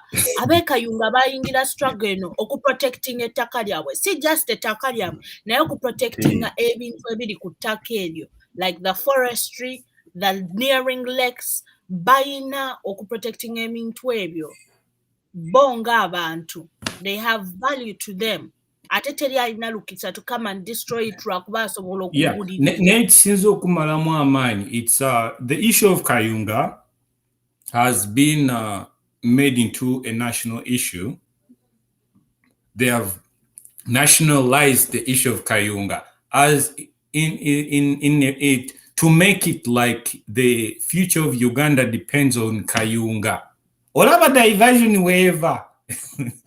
Kati today is Kayunga, the next time wagenda kubeera another state, the next year wabeera another election tezituuse. No, like right now everything is Kayunga. It's like omuntu ali Kalangala gwe babbako ettaka emyaka 5 emabega ng'abayindi bazze balime ebinazi ebya bidiko. No, this is like even more than 5 years ago. It's like the future of that person depends on what's happening right now. That's how most of our politicians are. These are the politicians. Anti kyoyogerako kyoli oku highlighting. These are the politicians we tugambako what's happening. Abantu bagamba chimbogerako, chimu hating. Naye this is the reality. Like Kayunga gye twogerako nebino ebifo byonna amataka g'abantu batandise ogakuzaako bikajjo byokka ogakuzaako kotoni yekka naye n'osisinkana abantu mu kifo ekyo ng'ate bo baagala kukuzaako mmere gye balya kukolako bintu birala. Anyway, Neka nkugambe like this guy abantu abali ku ground politician yenna wajja ne policy yonna either obanga mbi obanga nnungi newe tubeere eno tugamba ne bannange policy eno yeetaagamu okubamu ino torch n'ogamba oyogera ngaani. Okay, eyo policy bweyita omuntu gwesooka ku affectinga ye gwe ali ku ground. Kati fa abantu abali mu diaspora I don't even kangambe ne bayise etteeka ly'ettaka. It affects the person on the ground more than somebody on the diaspora.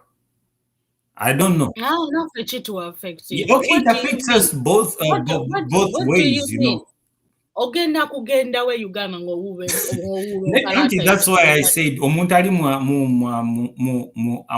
ku ground, he's facing the double-edged sword. Oh, yeah, like the double-edged sword. Double-edged sword. Go kado kangambe oli mu diaspora oguze ettaka mu Uganda. Government eribbye.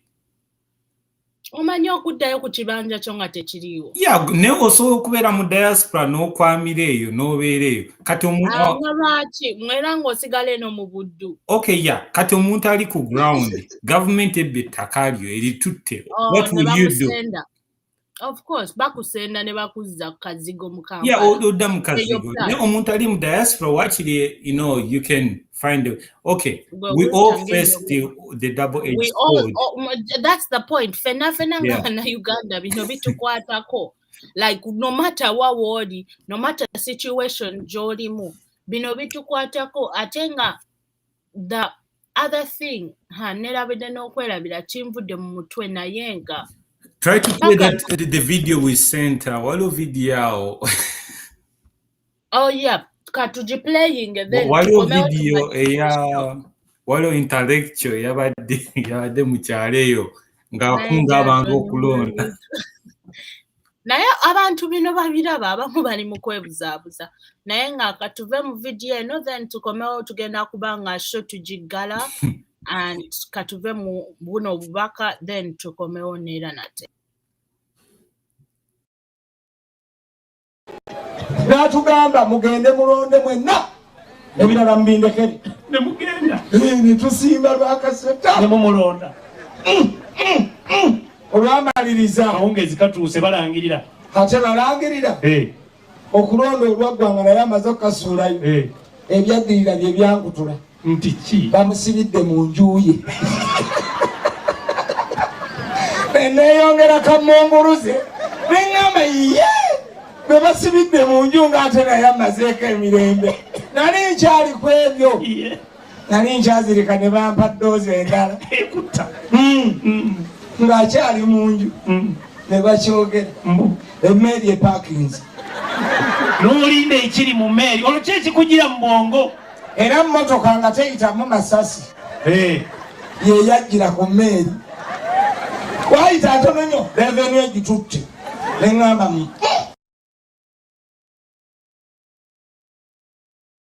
revenu egitutte neŋŋamba kiki egenze emmeeri nayo neesimbula yagenda emmotoka eri mu revenue kiki ekikugira mu bwongo nensooka mpowa mwalo n'alyoka akitugamba atya ngenze mu kooti n'olinda ekiddako kyekyammala amaanyi atya omusango ngugjeyo Badonza ne bwentema mwebale nnyo totema ogiralinda kakati okyaleeta neŋŋamba kyekyo kagugjeeyo katuwulire waguteeka n'akitugamba atya nguwadde kooti y'abantu nga simanyi weetuula simanyi mulamuzi waayo nensooka mpowa mbanna akapowa emmotoka bagimuddiza nga tasasudde misolo nga ye kikya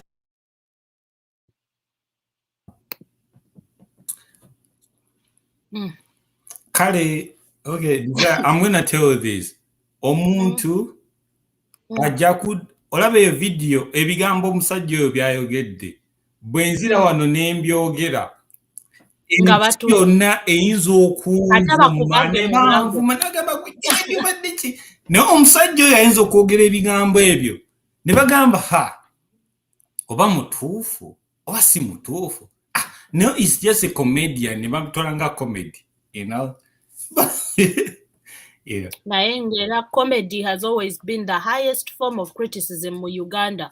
Muddeyo mutunulire lwaki Museveni yasenda National Theatre n'agikuba ku ttaka. Yeah. So the reason we play that video is not because we are comedians here. It's just we are telling you eno struggle bagenda gifuula comedy. Slowly by slowly era mulindeeko ba Maulana and Rain bagenda kujja bakole something like that. Bano abasajja bakoze a sketch, comedy sketch in this situation. Temuvavumye era obakola show enkya mujja genda musasule mugende mubalabe. Bagenda kufuula eno struggle into something like a joke. If you guys don't stand up. And the baseline is that wetuta ffe ng'Abannayuganda obanga kaŋŋambe kubanga this doesn't happen to just Ugandans, it happens to Africans all over the world. Naye ffe nga Africans ng'abantu ku continent y'abaddugavu kasita tudivaluinga obulamu bwe tulabye basaanyaawo obw'abannaffe manya n'obubwo tebulina value tebulibeera na value. Eno struggle gye tulimu si yaffe yokka. There is allies, there is ways to move forward, there is ways to strategize. Naye nga tulina kukwatira wamu. Naye nga gwe manya value kati gy'ogenda okussa ku struggle eno yegenda obba value ku baana bo abaddako n'abaliddako. Yeah, but nze mu Uganda we bituuse ebyokulonda nze sibiriimu. Nze nga Gerard mu kulonda nze nvuddemu. Abakkiriza mu kulonda abagenda okulonda Nakwedde, abagenda okulonda Nyanzi, nze ebyokulonda nga byabakama byakyalimu nga takyusibwa.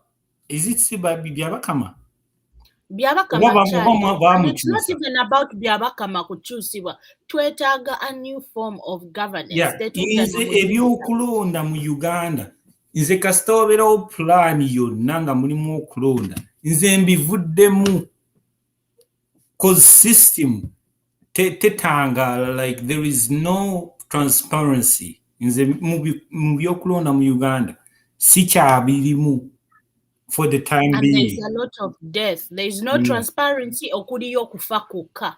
Mwabasigadde mu byokulonda. And I'm gonna come back here about the next show or future shows, and I'll be a critic. Mbagambe why crutch mwagene ne mulonda because nabagamba ebyokulonda mu Uganda nga byabakama yakyaliwo nga Museveni ya mulonda, nga sente Mutebire yazibawa nga te Museveni ya mulonda, nga ngokulayira Chief Judge simanyi yani nga Museveni yalonda Chief Judge amulayiza okubeera president. When you're agenda family gatherings ne Museveni ne family zaabwe zombi ne batuula ne balya basiba mayumba manene abaana baabwe basomera Bulaaya banywa buchai era mwenga bino byonna temubiraba. When is the next elections mu Uganda? Is it 2026? 2026. 2026 nja kubeera wano. Kyagulanyi bwajja wano ne yeesimba mu 2026. I'll be a critic to him. Yagamba, when was it? Yagamba kweddako awo. Ajja kwesi, if he could do it, he could do it all over again. Yet talina buzibu nakuddamu. I tell you, does he have a problem with it? Because he has MPs getting money to their national unity platform. Anyway, at the bottom line, it remains like this. To say at a place whereby gwayagala okulwanira si gwe wekka ng'omuntu but your community.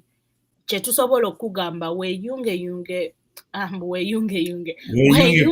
federal.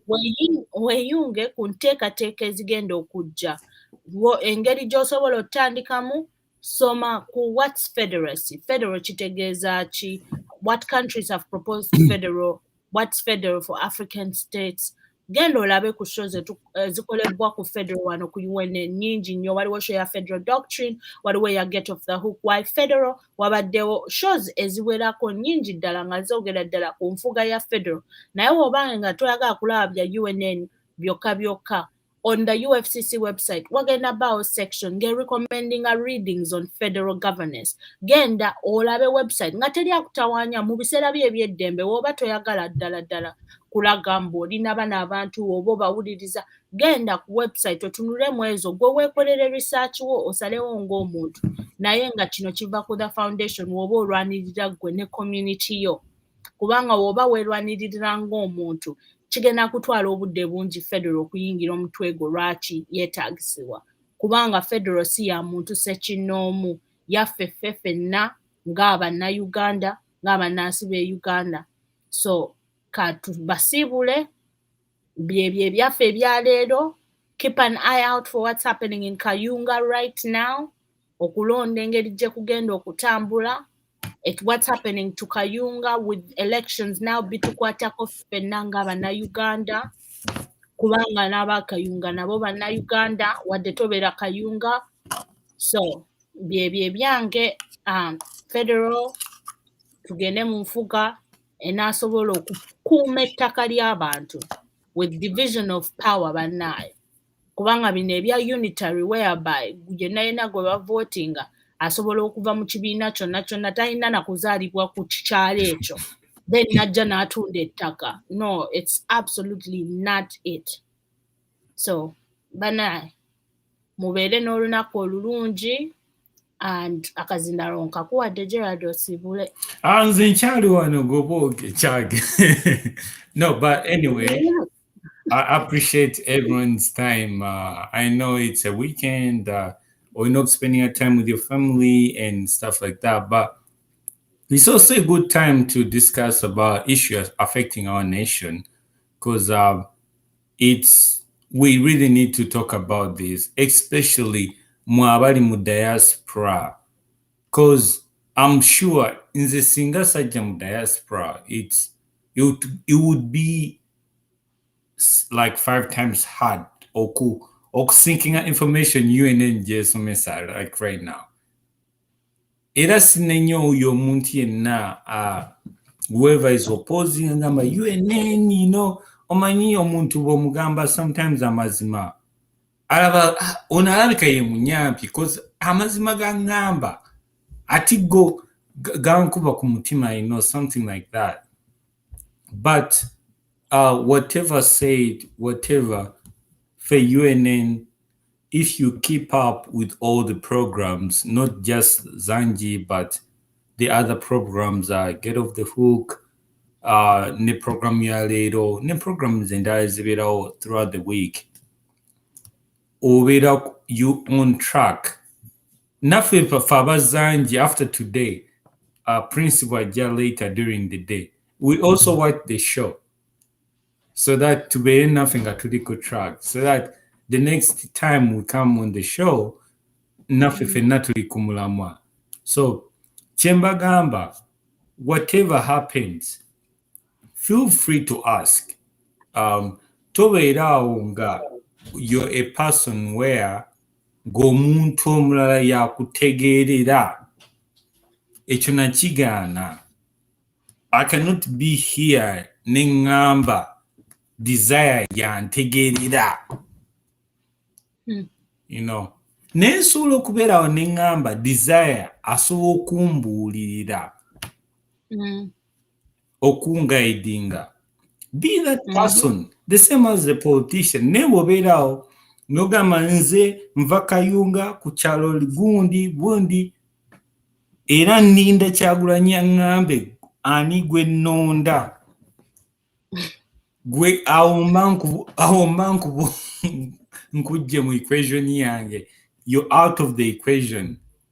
Bw'obeerawo ng'olina omuntu omulala yaba akutegeerera, awo mba nkujje mu equation. Kati omuntu omulala ayinza okumbuuza lwaki gwe nga gwe lwaki weefuula ategeera nnyo okusinga omuntu omulala? Lwaki obeeraawo ne weefuula gwe mugezi? No, the thing is, it brings a dialogue. Bw'obuuze okubeera LC5 w'ekyalo kyange nojja n'oŋŋamba nze gundi I'm coming from the NUP. Nengamba okay, you're coming from the NUP, but nze ngava ku kino ekyalo kikyondetedde ku kino ekyalo. What are you representing to me? Nongamba no, I'm from the NUP. You should not question me. That's it. NUP. Everywhere you go. Kati abasinga bali ku balinga MTN mobile ojukira ye aba NUP. Oh my God. Mfunye obutiti. Ne balonda. Munda tasobola kubeeraawo ng'omusajja n'agamba okay, ova mu NUP, but what values do you have for me ng'omuntu wa wansi? What do you think about the roads? What do you think about education? What do you think about, you know, the healthcare? What do you think about this? Medicine. Some gamba, I don't have any plan about medicine. I don't have any plan, but I'm from NUP. Everywhere you go. You know, and then njagala abantu muve mu eyo dilemma. Mubenemu in a situation where you can have a debate. Nga politician yena wajja gy'oli ng'osobola okwebeererawo ne weesima n'ogamba okay weesimbewo LC5 jangu let's debate. All right. Nakwede, what I bring it to the people, Kayunga. You know, from the NUP, I was elected by the president and the predecessor. Well, no. I know you know, and I know, but what are your principles? Hey, Nakwede, you know, Chagulani brought me here. No, what do you represent for the people of Kayunga? Give me 5 points. Njagala mubere, think that mulowoze mutulubeeryo. Think that way. As simple as that. And politics is supposed to be done. UNN wejja nebagamba to think mutulubeeryo nemugamba abo banyampi because ekyo kiba kuba mbongo.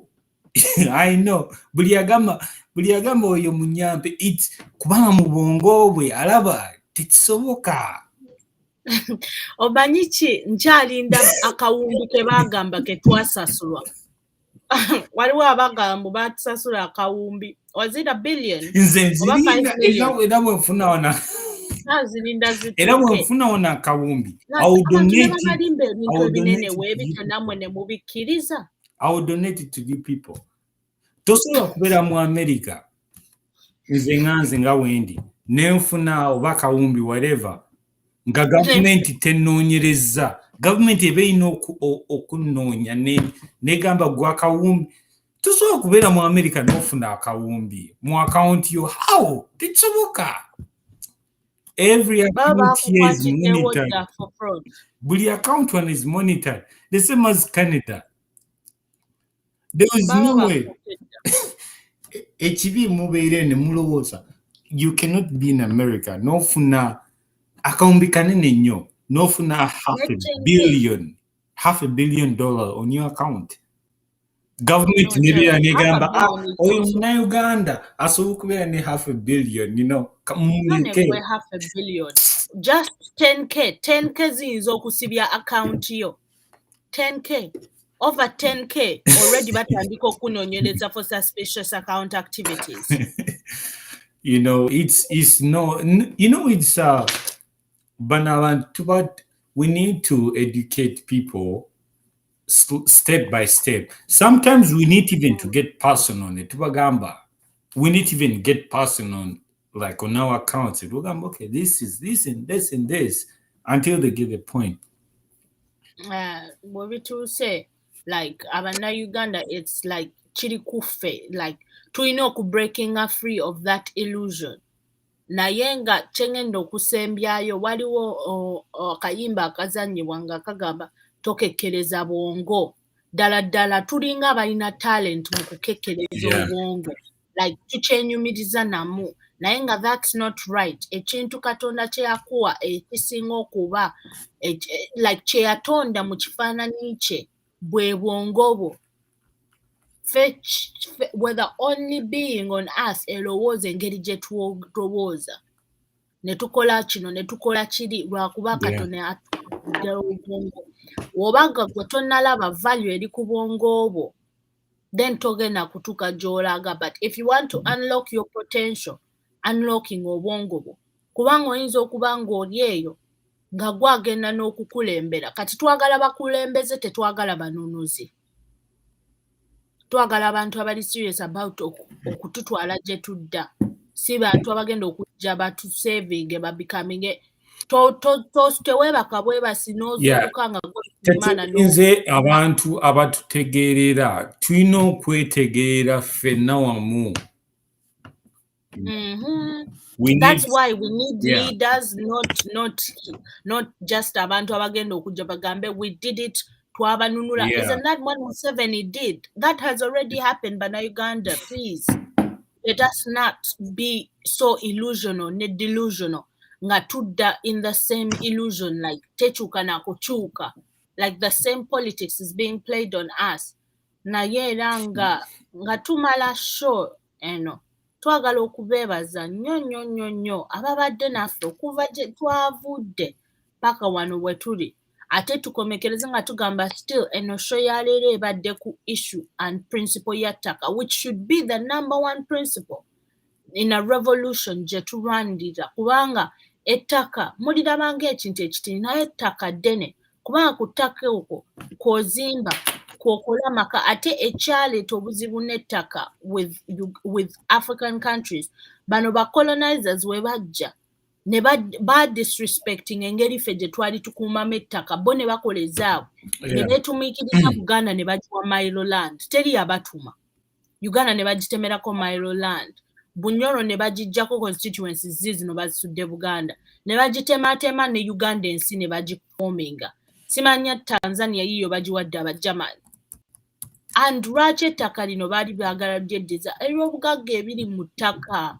Mu realizing embwe ettaka lino bali bakuripapasinga kwegaggawaza cycle continuing. Tulina okulwanira ettaka, abantu baleme kusendebwa ku ttaka nga nseenene lwakuba oli ayagala kukola ki kutuula mu private jet. Ddala nga abantu bava enjala ng'ogenda ng'ogwo wabasinze ku ttaka kugenda kutuula mu private jet. Tutandike ku realizing this reality. Abantu ne baweerezebwa bangi mu Bulaaya everywhere. Ne baweerezebwa buli wamu lwakuba obagobye ku ttaka lyabwe.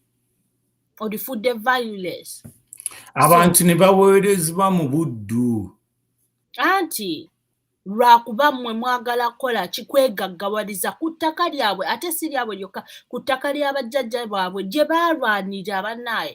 Tukimanye mbu ne bajjajja baffe baalwana ettaka okusigala kati we liri kati in our hands.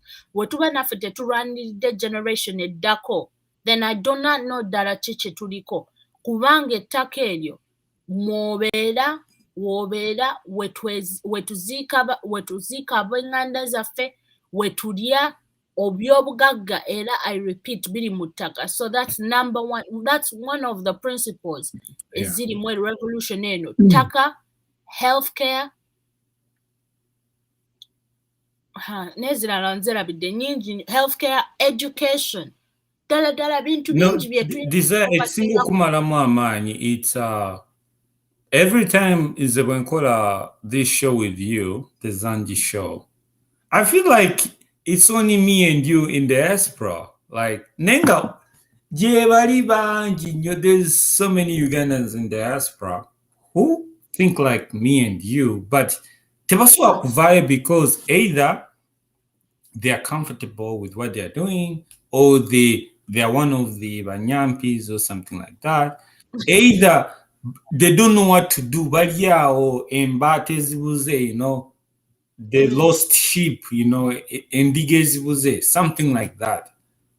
It's very sad to think to that point where no one, like, the people are there in diaspora, and some of them, abantu abasinga bagenda mu diaspora tebagala kumanya bifa mu Uganda. I have friends here above the Congo. Yangambirawo nze bife Congo tongamba saga kumanya, I'm American, agambirawo. That's the illusion. Nenga yakafuko mu America for the past 3 months. Emyezi 3 yakafuko mu America. The time yafukira mu America agamba tonyumize bye Congo ebyo byamwe zindi mu America kati. Era I have friends here. Anze no kunkuba oluyi nga this issues about Congo. Nenga I want to bring them on the show here. Ku UNN bogere issues of Congo. Nenga they at the point whereby nga bayagala kwejjako, like people at a point whereby bagala okwejjako ensi yaabwe olw'okuba beetamwa, ba politicians babeetamwa. you know. We give these politicians so much credit. Jebatasana na kusana. Like politicians gwa mulimu gwabwe bagukoze naye twerabira that overall tuli fena on a global scale tuli mu empire. Kati kino kyo tulidda ne tukola shenamba ku kyo naye nga katukirambulire just mu bumpi nga tuggalawo sho. Kati gwe Gerard kankose example gwe bwojja n'ogamba Uganda yantama kati sisobola sijagala like nze ebye Uganda mbivuddeko ani afunamu? Ate waliwo afunamu. The assumption is that politicians be Uganda be bafunamu. Naye the world we live in globally tuli mu empire ya collective colonization. Yeah, exactly. Yeah. Ne bali bannwanyi kati gwe oli mu America olowooza ofuuse Omumerica toyina na No, full I'm American. toyina na naye nga you're not really kubanga tofuna the full rights that rich white Americans have. Yeah, I'm an American, but I'm not a white. Siri muzungu, white privilege. I don't get the white privilege. That's why I said rich. I don't get the white privilege. Si privilege. Ndi kugamba olina kuba n'omugagga kubanga abazungu abaavu in the Americas don't get respect as well. Nabo battibwa. So it's about bw'oba tolina sente nga toli muzungu. It's the same policy neno. Otibwa and you get thrown to the side. Kati gwe ovudde no Africa oze into a context like that nga nawe olowooza you're a citizen. You're never a citizen. Yeah, exactly, because I know there is what's called white privilege. White privilege is nothing. Ndikwogera about white supremacy. No. White supremacy, it will be there. Like white privilege just stood down. Netukayana, or white people have privilege. Nemukayana. Naye nga mwerabidde bo abali supreme. Bali aba beba inane briefcase ya nuclear bombs. President wa US Donald Trump atambula na briefcase terimu anything. Na ye bo nga beba jina nga alieri aina ya owning a McDonald's corporation yonna. Those are the people who have that kind of power, that kind of ammo. Yeah. YouTube, they own all this Uganda aliyeyo ku ground naizo gamba white privilege chi. So white privilege beba Nazis. Bebali tulutalo la World War II. A German. Era olutalo olwaggwa Banazi badduka ne bajja mu America. Era kati Banazi baagala okuleeta dominance, they're trying to build a dominance. Era dominance bagireeta ku Donald Trump. Era bw'obeera n'omuntu mukwano gwo nga muddugavu nga wagira Donald Trump oyo muboole, because that's way different, you know. Donald Trump ayagala okukomyawo abazungu bagiyita the good old days. Naye kankubuuza ekibuuzo, did it overlive? Abantu ababeera mu America munsesa kuba anyway context yemu, like white supremacy has never left us. Ebadde with us. Ate teyatandika with the Nazis. Yatandika with the enslavement of African people. Webagenda through ancient Kemet. Nebatandika okukola chi shooting down statues of our ancestors. Webagenda nebasalawo to colonizing. Like white supremacy just woba oli eyo manya mbu waliwo omuntu eyasalawo ku nsi eno lwakuba alina olususo olwa kalendala ate yagagawalira ku ggwe nga muzungu naye era waliwo n'abantu abalala abalowooza si kyabazungu bokka, the spectrum eriwo eti omuzungu ali wano yali ku top, that supremacy yali supreme, gwowa olususo omuddugavu gwali at the bottom, kati buli omu ali wano in the middle. Kati otuuka n'ekiseera nga ne Asians we bakutunulako bakuboola. Like that's what white supremacy means. Wait, I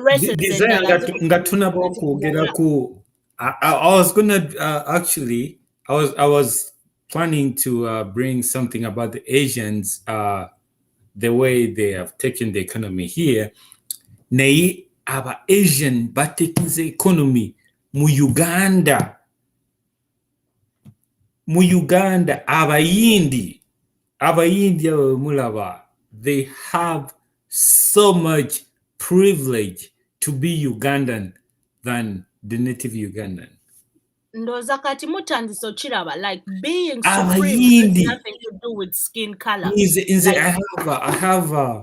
I think in one of the groups something like that, but in the next show, like maybe next weekend, tugenda baleetera tubalage how okubeera omuyindi mu company emu. Kaŋŋambe bw'obeera mu Uganda ng'okolera mu steel rolling mills, one of the biggest iron mills in mu Uganda, processing ebyuma, like steel rolling mills eri Jinja. They have a branch in Jinja. That's one of the biggest mills in the country.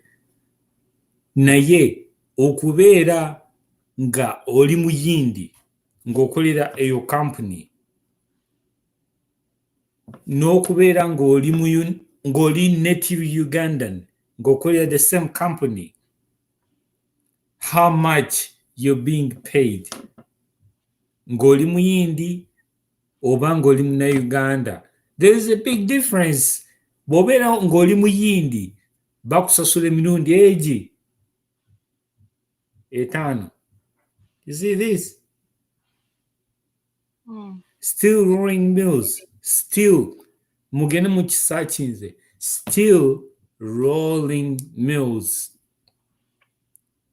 Kitegeeza bw'obeera ng'oli muyindi ng'onoonya omulimu mweno company ng'oli mu na Uganda oba ng'oli muyindi, omuyindi bw'afuna ogw'omulimu asasulwa emirundi egi 5, the same job bw'ofuna ng'oli muna Uganda.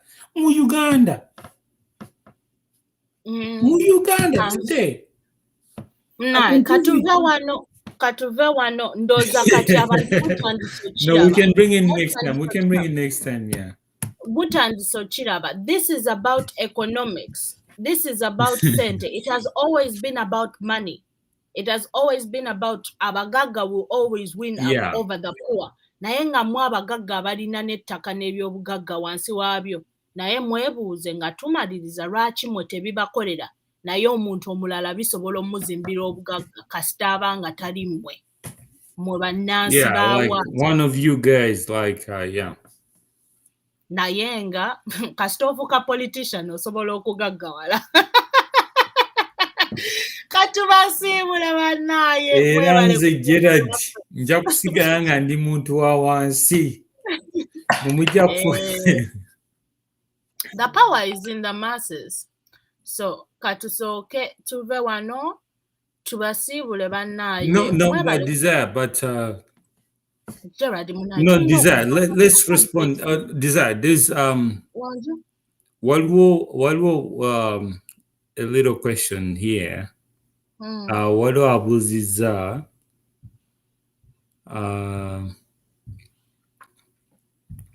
omanyi we tubeera wano ku live waliwo abantu abasindika message nagamba ate mubadde ki, but okay, there's what we call like check and balance, you know. Check and balance. You gotta make sure you're balanced. Justice and liberty. Yeah, exactly. Oh. No, is it justice and liberty? No, justice and peace. Justice and peace. I think we're producer. I think good much, but okay, there are people like responding right now, and I know what Neo Jody, you can respond to them, but there are people who are sending messages like 5 minutes ago, 10 minutes ago, 5 minutes ago. No, I'm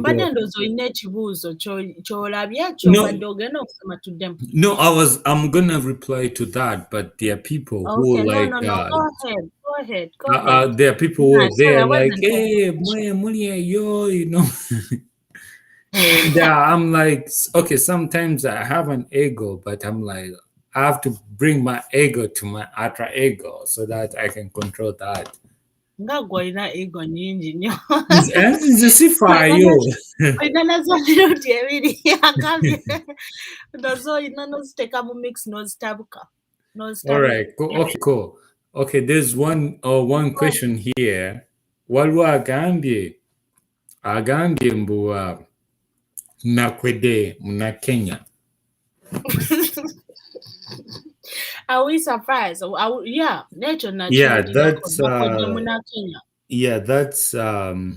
that's from Farida on YouTube. Agambye nakwede muna Kenya. Fenga UNN, we don't agree with that, but that's one of our subscribers. Agambye nakwede muna Kenya. Oyinza okukozesa ekigambo allegedly ekikuyamba nnyo. Yeah, she's allegedly to be a Kenyan. Yeah, so the other question is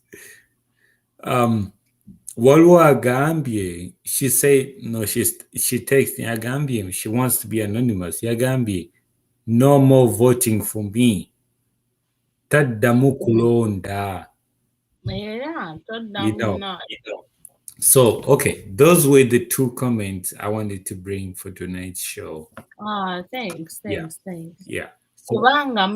It has proven that the ballot box doesn't solve Ugandan's problems. Katika tulinde, twalinde filimbi ya bullets, naye ndowooza tegenda kujja, so kati tulina kweplaningira, by the way, kanneme bisekeramu kuba mbadde ngenda kuseka waawo, but nothing is funny.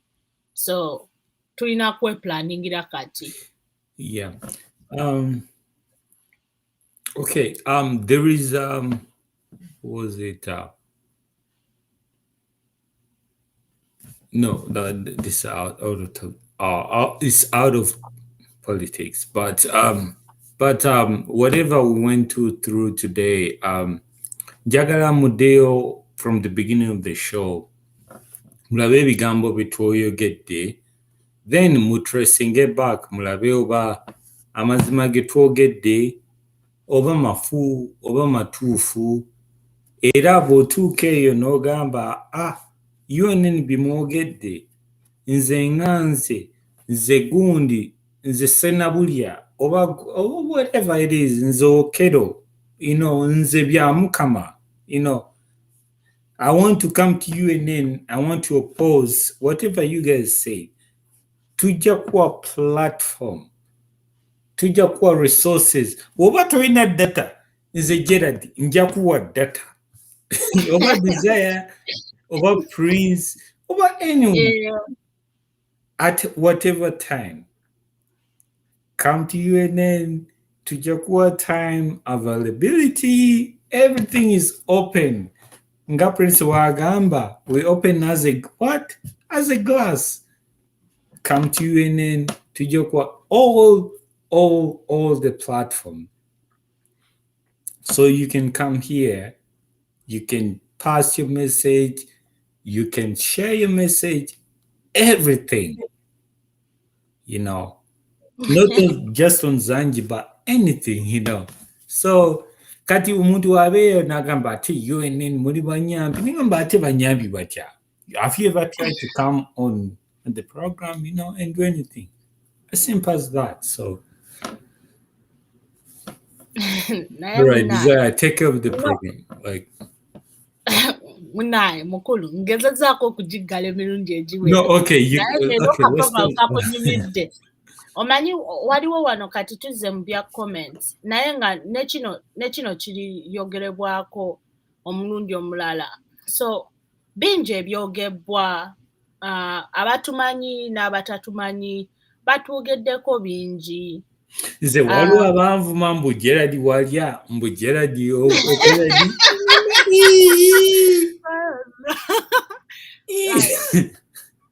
Like seriously. And ekyewuunyisa kiri nti abasinga before we ever came on the UNN platform mwali temulina kye mutumanyiiko, so simanyi ngeri gy'ozuukuka ate nga gwe asinga okummanya. Exactly. Abatwogerako. Simanyi wookera n'ozuukuka nga gwe amanyi kino ne kiri. Bingi ebyogeddwa naye nga sijja biddamu lwakuba abasinga ababyogedde batusingira ddala obukulu batuzaala n'otuzaala. So saakuzibwa bwe batyo. Desire waliwo olugero oluva mu Basoga olugamba mbu n'akuzadde akutikka ejjinja. Oluva mu Baganda. N'akuzadde akutikka. Nedda ne gw'otazadde akutikka ejjinja. Was it? Naye nga it's okay. Ebyo byo bibaawo. Naye nga kyensobola okusaba n'aboogera naye not aboogera kubanga w'obanga gw'osazeewo kwogera kwogera just like that ku bintu by'otamanyiiko, there is not much I can do. Naye ku abawuliriza abantu bemuwuliriza n'ebintu byemutekinga in tutandike okumanya kuba ddala bwe tuba twagala kubanga kati tuli ku plantinga seeds z'eggwanga lyaffe what it would look like. Kubanga Museveni ye yalina musajja yakola n'akatabo a mustard seed. Tulaba gyetutuusizza tugenza okugula amaaso. We're talking about Bahima Century Dynasty. Ebyo bye yali asiga mu ggwanga. The thing about the mustard seed, I don't want to say even anything. Wamugamba Museveni yawandiika katabo, don't even bring the thing about the mustard, because the mustard seed, that's already in the Bible. This is a guy who's being hypocritical about the Bible. Temumuleta, the mustard seed, he's not the one who brought that word. But it was intentional to use that. It was no, but the mustard seed, that's not his word. I know, no one teri omukufa alina ekigambo mu Lungereza nga kyaffe. All I'm saying is that Museveni intentionally used that. You know, like yadi smart to use that. The mustard seed. And we've seen it. He's reaping what he sowed. Asobola okutta abana Uganda over 50 and senator, you know, and senator asobola okusiba abantu bakyali mu makomera all the way from Besige's walk to work riots. Kyekyo kyasize mu ggwanga and nothing is done about that. Asobola unleashing a violence on northern Uganda and nothing happens. That's the seed he's planted. Kati ffe twebuuze, what seed do we want to plant? Kyetugenda obaleka nakyo. Mukifumitirizeeko, mukirowoozeeko as you consume information. Lwakuba social media yajja tekitegeeza baako to receive every kachacha. Abali ku social media beba manager, you know. Buli omu ku WhatsApp or whoever is on any platform, on social media, it put us a point whereby anyone can be in charge, anyone can be in control. You know, it's that ego is it's not the ego, but it's the ultra ego. You know, but you move. Oh, and then all right. I mean, no, something in charge, something like that, and that's the same thing happening to the opposition right now. They are in the ultra egoism right now. In that situation. All right, Katuvewano, Saga. No, tubaddewo akabanga. Kubanga waba tulina program endala by the way egenda okujja. Sinzi no tubakooye naye nga tulina program egenda okuddako. So tuba tulina okukuuma obudde so that nabo bafuna akadde okutestinga out studios n'okuyingirawo ne babasanga ng'obudde bujja. So tuligenda mu this and that. Bagenda kuba of course nga bajjanga bulijjo, Mrs. Wamala and Omulangira Kimbugwe. So temwerabira topic ya leero manyi twogedde ku bino kino nekiri bibadde ebintu bingi naye nga the main topic about really what's happening in Kayunga right now. Tune in, tap in, be aware. Bya Kayunga bitukwatako fenanga bana Uganda, and have a good rest of your day banaye. Tusanyuse mwababadde naffe okuva gye twavudde paka eno gye twagenze. N'ababaddewo n'abaleese ebirowoozo byabwe. Waliwo agambye mbu next time tujja kukola ki, tulina okukkiriza amasimu. Gerard ajja kusortinga out ekya line y'essimu. Nayenga, yeah, we can have an open dialogue next time. Like as soon as the program opens, boom, kamasimu gali open. Ngokube simu ngatogera nawe, netudibetinga nawe, notugambe ensonga. Ndagamba mubalize temukyali ku nsonga ate mwogera ku kino negamba okay gwe ali ku ground kikyoyagala tugamba wano. Of course that would actually be tukoleyo. Exactly. So yeah, we can do that next for the next show, which can be next weekend. Tugenda kuwandika ebirowoozo, tugenda kolanga shows ngemu nga tukolanga shows 3 mu mwezi ng'eyokuna ya just ku recording ebirowoozo. Mulete ebirowoozo. Exactly. We can ahead of time. Yeah, totally flexible and not dictatorship, you know. All right,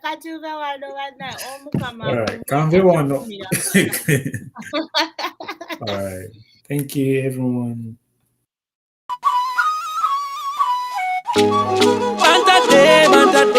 Abalangira bantadde mirembe kenzo mulangira suna tese akama walero kano kama kabuliro yo kwendesiga akama kagamba munago mwesigwa kano kama kabuliro yo kwendesiga akama kagamba munago mwesigwa abaganda twandizukuka ng'obudde butugeddeko twandikuuma lubugo ebyaffe baabitubbako suuna waliwo abalyake bangi bentegeddeko begobanye empologoma bagikutteko ebyabulungi mwasi baabivanako anti ekitambo ky'obunanfuusi kyabatuulako ayaye omuntu wa wansi gwe bazanyirako batulimba nti balina ke babala akaddako naye abagezigezi ng'omwana kimbugwe laivu yababuuka ekimanya nti batusibavako Keno revolution kuzukusa bongo bali batufera bali batufumba obongo befako boka beyagaliza na boka ebano bakalya boka bajisula beyambalira masuti basiba mumpatenga bayiwa musimbi kye bali babala gali mali ansimbi ennyonyi bazifula taxi kala mazima twabesiga twabawa omululu abaana bafa bangi basigwa amazima abalala bawangaluka ulira bali kumawange yo bavuya nsonga naye mwate ennaku z'omuli agenze nno manyizi baana nalime wagonda wuya natera kugenda wonyingiriza ennyindo lindako ebinajja naye bwenfuna federo nawo n'ebinajja kano kama kabuliro oyo gwennesiga kagamba munago mwesigwa kano kama kabuliro oyo gwennesiga kagamba munago mwesigwa